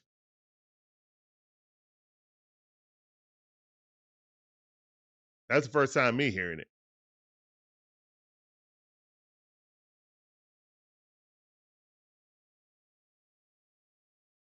Can't let the defense off the hook, man. They gave up 240-something yards to a running back.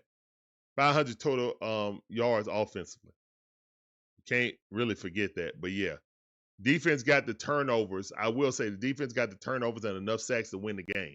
They did. We just got to score. I will agree on that. We just got to score. Yep. And Mafia said it.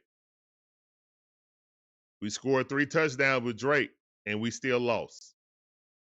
Last game. Did he play bad then? Or this going to be, what up, Blackberry? Man, check out my boy Blackberry on his channel, man. Great content. Great panel over there. You know what I'm saying? And they going to shoot it to you straight and raw. What up, Blackberry? Appreciate you coming through, fam. I see you. Appreciate you, yeah, man. Y'all make sure y'all check out Blackberry, man. Great content. Great content. You saw it early on TV, Magic Man? Ah, man, that's... Here we go then. Here we go. I really didn't look at ESPN or TV today, guys. I'm going to keep it funky with you. So, yeah.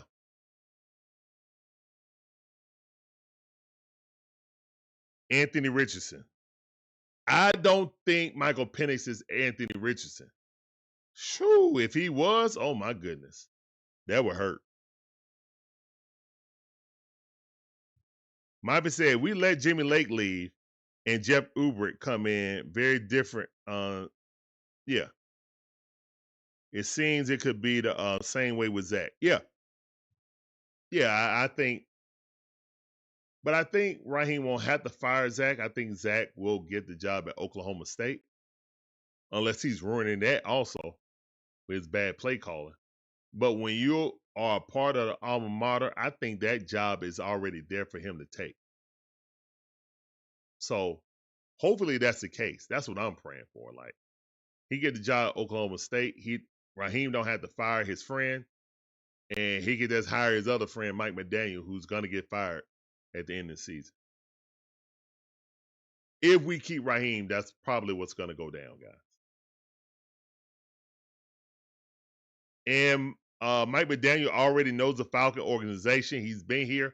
He was a part of that coaching staff that went to the Super Bowl.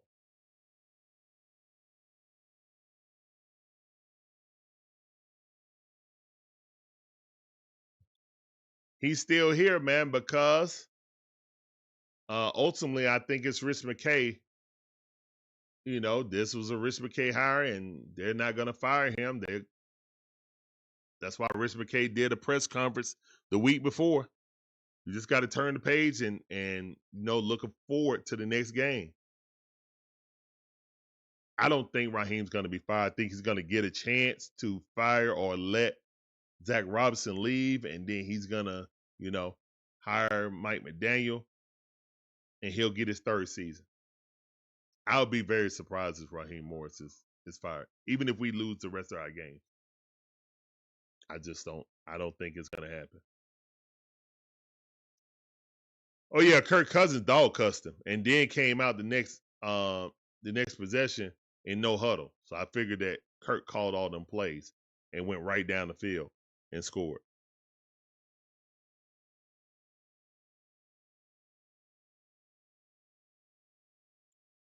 Tramel, how you doing, man? Appreciate you coming through. Welcome to the stream. I see you. What's up, Larry? In the chat, gotta say, if you think MPJ9 is a problem, you don't know football. Look, man, I don't want to get into that thought like that.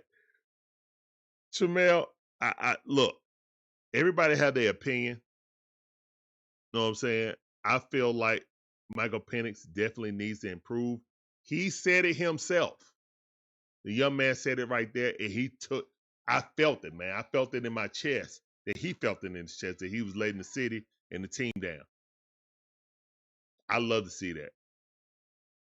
I just hope it don't turn to him losing confidence because of this incompetence of our offensive coordinator and this coaching staff, head coach too. So yeah, I think he can improve, but I don't think Michael Penix is the problem.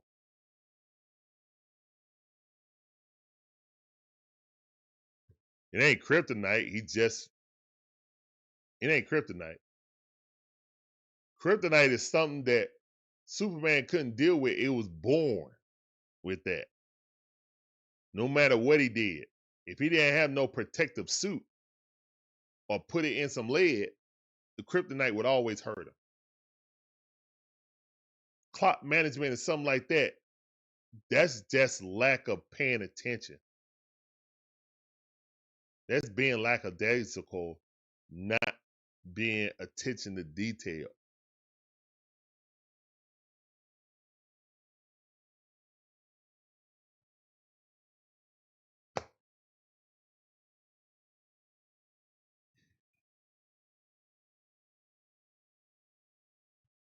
At least we have a better record than the Jets and the Browns. Yeah, but guess what? Who's really happy about how we're playing? The Rams, who got our pick. The Rams, who got our pick, are very happy on how we're looking. Excuse me. Sorry.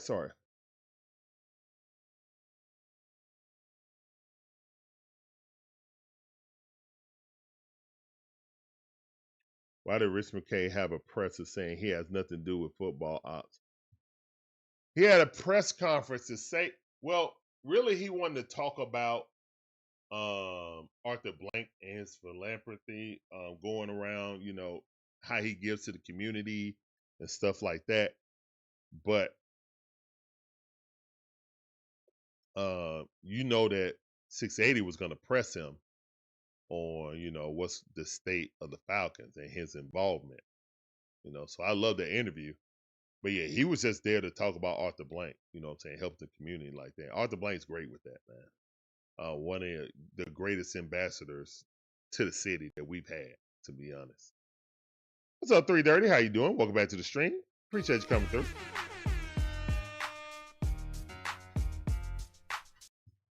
Also, they basically gave Nate Lehman and said that Troy Anderson, or they brought in Divine Diablo because they saw Troy Anderson wasn't going to be back at the beginning of the season.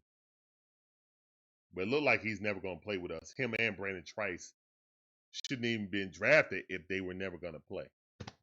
You're never going to know what's going to happen with injuries, but it is what it is, man. We can't depend on those two. They're not even a part of the team. And I think this Troy Anderson last season, so he up out of here. Yeah. Brandon Trice, I don't know if it is what it is. I don't even think about them until people bring that up. It's just like, you know what? Then I think about, okay, well, we had this linebacker, they never played because they're always injured. So yeah, it is what it is. We thought that Troy Anderson will be back, and Beltran was enough to be a third stringer when really he's just a practice squad guy. He's a special teamer at best, and then he missed tackles in special teams. So yeah, I don't see any value in so-called Captain America. Are the Falcons going to be the only team in the NFL without a Super Bowl ring for eternity? I hope not.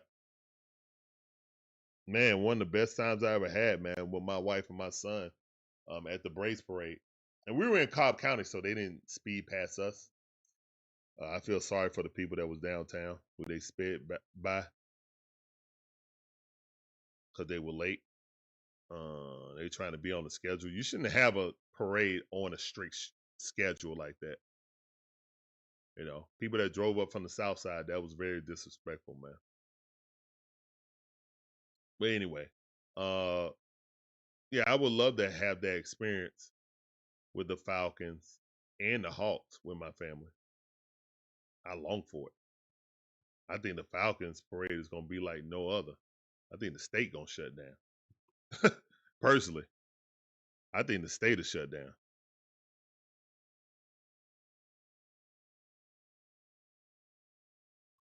Wide receiver. I talked about that earlier, Mafia. I feel like the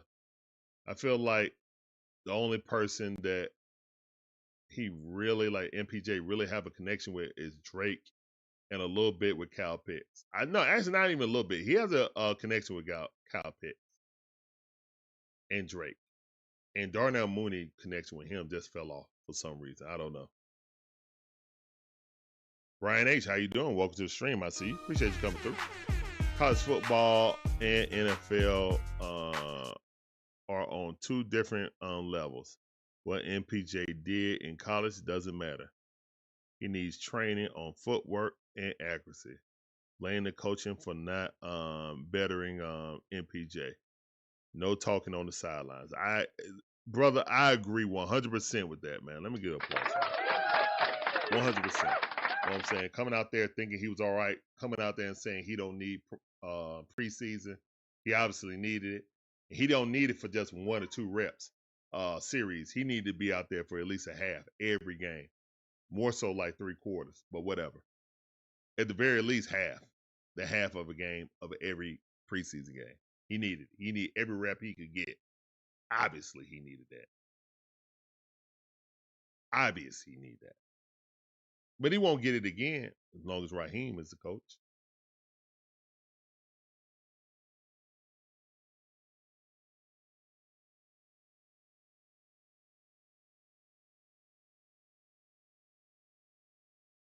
Oh, you talking about during the season? There's always ways to get better. You know what I'm saying?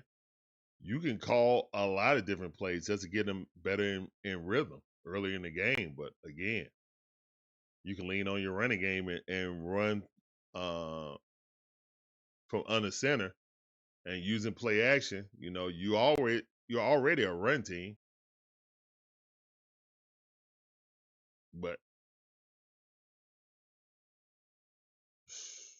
some wonder if this offense is designed for Bijan instead of Michael Penix, because he already said that he run more out of the pistol. Zach Robinson said he runs more out of the pistol because it gives Bijan a better view on his cuts. So the offense is designed more for Bijan than Michael Penix. Which one is it? I'll let our offensive coordinator settle that.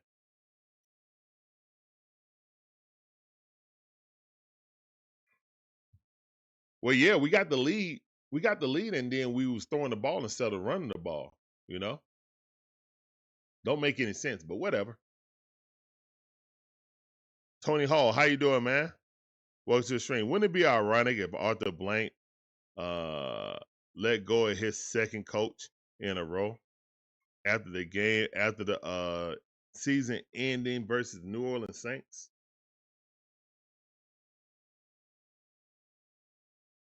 Could happen, but I don't think it's gonna happen. I don't think it's gonna happen. All right, guys. So I think this is very cathartic. I think we got a lot off our chest. Next game coming up, Carolina Panthers, who are 6-3. And we sat there and laughed and pointed our finger at them. And the last two times we faced them, they've blown our backs out. Right now, Carolina is a better team than us until we prove otherwise. They are coming in here trying to put the nail in the Falcons' coffin. They're coming in here Mortal Kombat style, trying to say, finish them. They trying to be Sonic Fox right now. For those that know about fighting games, you know what I'm talking about. For those that don't worry about it. He's the best Mortal Kombat player that ever lived.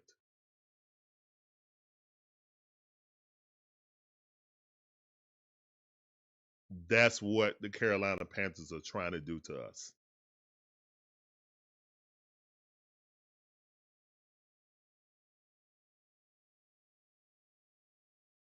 Shout out to Sonic for winning another Evo.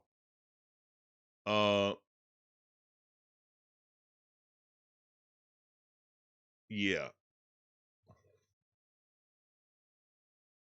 Are we gonna stand up, man up, and play with some heart? Right now, man, it's all about heart. With the players, they got to execute better, of course. Are we gonna start practice before Wednesday? Or are we just gonna come in Wednesday again? Bet y'all didn't know that.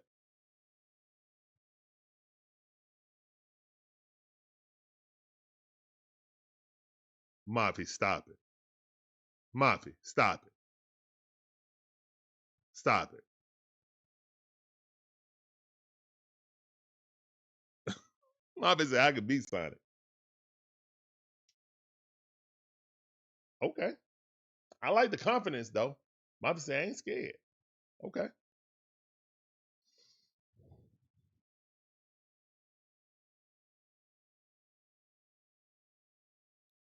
Terry said my take on Penix is he isn't a guy. And Terry and Morris gotta go. Okay. Okay.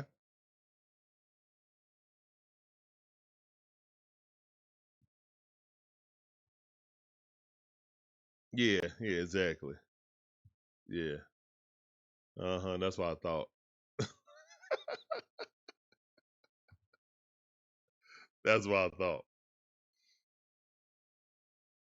All right, guys. So keys to the game of playing against the Panthers. We got to get pressure in the face of the little one, of Bryce Young. We got to control the ball, and we got to stop the run, man. That running back has definitely been playing. I forget his name right now. I apologize. But we got to stop the running game. We got to get pass rush in Bryce Young's face.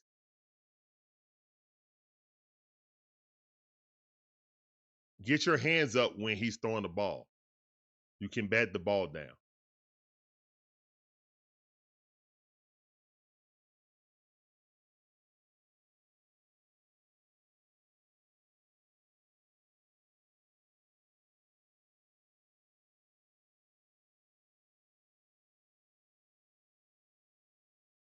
Okay.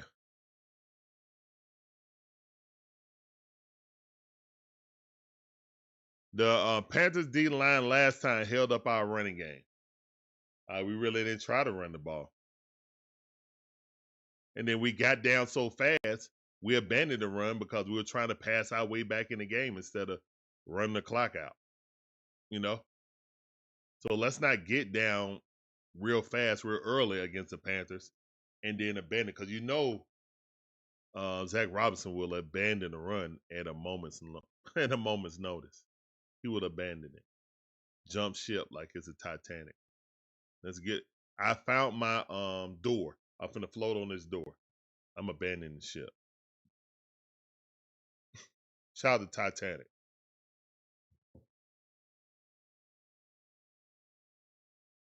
So yeah, let's establish a run. Let's get up first and not be playing from a position of weakness and playing from behind. That way we can utilize our two-headed monster with our backs. But we got two great backs. Need to use them. Mafia said we should start Tyler Algier. Guys, we have a potential LT and Michael Turner situation. And I love Michael Turner, but if they would have traded us LT for Michael Turner, we probably would have won a Super Bowl earlier with Matt Ryan. That's how dynamic LT was, and I think that's how dynamic Bijan Robinson can be for us. But this offensive coordinator is misusing our talent.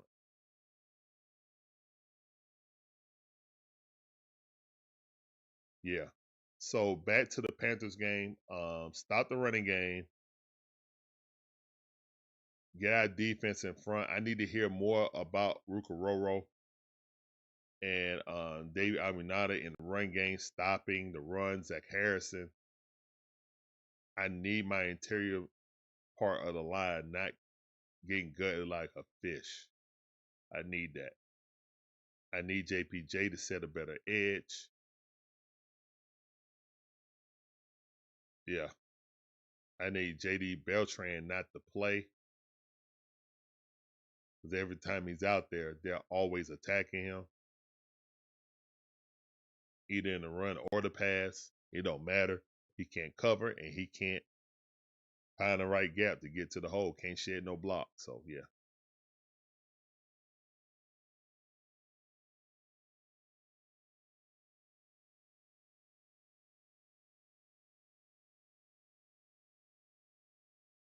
What about Nate Carter? I think he should be thrown in the mix.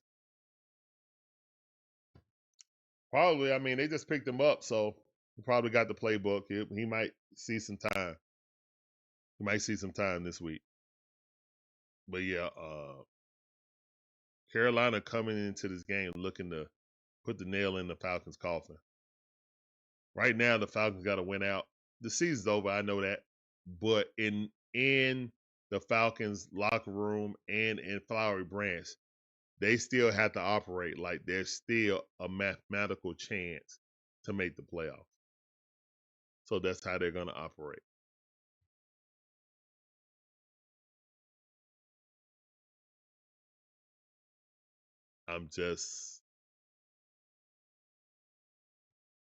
It's a good thing I'm still upset because as a Falcon fan, you don't want to get apathy and just be like whatever. So for whoever in the Falcons social media team see this, or coaches, or even Arthur Blank or whoever see this, we're not rooting for y'all to lose. We're here and we're mad as Falcon fans. We're disappointed. We're mad. But once we get the apathy, that's it. You lost us.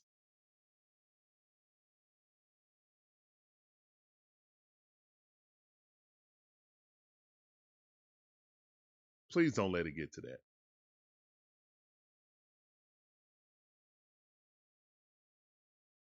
This is my plea for me. I can't speak for all Falcon fans.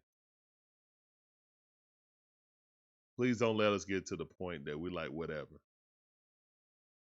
I'm finna look at college basketball now. Cause college basketball just came on. Of course, everybody loves college football. But yeah, attentions can get blurred and turned away from the Atlanta Falcons. But that's up to you guys. You guys got to play better. You know that. Play better, coach better. It starts right now, one game at a time. Let's try to get the 1-0.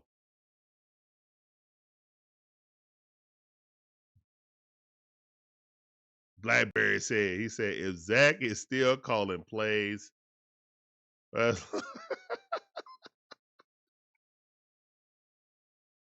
you killing me softly with these play calls. Killing me softly with these play calls. Selling my whole season with these words. Killing me softly with these play calls. Facts, Blackberry, facts. Facts. Yeah, just win the dang on game for one.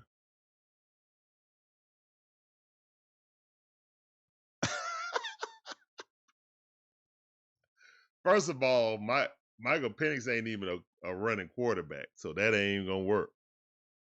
What's up, Breezy? How you doing, cuz? Welcome back to the stream. I see you. We about to get up out of here, man. I'm about to get the son something to eat. See if I can get him to go to sleep before we're coming back, guys. We got the Atlanta Hawks versus the Clippers tonight, starting at 10:30. We on the West Coast, guys. I think we got like 3 games on the West Coast. So, guys, make sure you come back. We got the Hawks versus the Clippers tonight. Hawks underdogs, of course, but the bitch mob been killing it, man. Shout out to the Hawks. Whooping. BTB. Yakup. Straight to Lakers. Took Luka out back. JJ Redick was beside himself. He was seething mad. How we got whooped with no Trae Young, no Jalen Johnson, no Porzingis, no Null, no Luke Kennard. And it was no hope for the Lakers. So shout out to the Hawks for being a bright, shiny star W for us this weekend. And Georgia Bulldogs, of course. They blew Mississippi State backs out. But yeah, shout out to the Hawks for being down. Best win of the season by far. Best win in the season by far. Hawks beat the Lakers, who was 7-2, and they were missing basically their top 5 players. Oh yeah, Miss Pam. They blew them out. The Hawks blew their backs out. Mo G was shooting that thing, blocking shots. Dyson Daniels was out there dropping 13 down. Should have had 20 by my count, but guys missing wide open shots. Zach balling doing windmill dunks. Asa Newell came in hooping. Yeah. Key Wallace hitting threes. Yeah. With everybody out, we blew their backs out. So great job by the Hawks, man. Best win of the season by far. Best win of the season by far.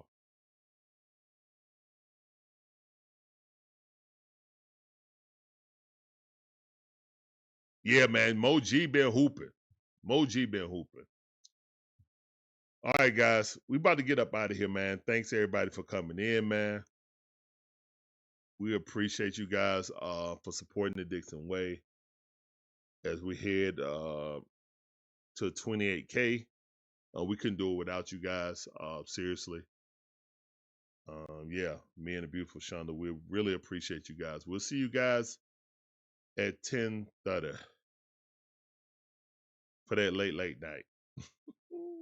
But hey, man, we do it for you guys, man. We appreciate you guys all the time. And hopefully you guys will come back. Hopefully we can get this dub tonight also. All right, guys. Peace up. A-Town down. Rise up. Deuces. See you guys later. Peace.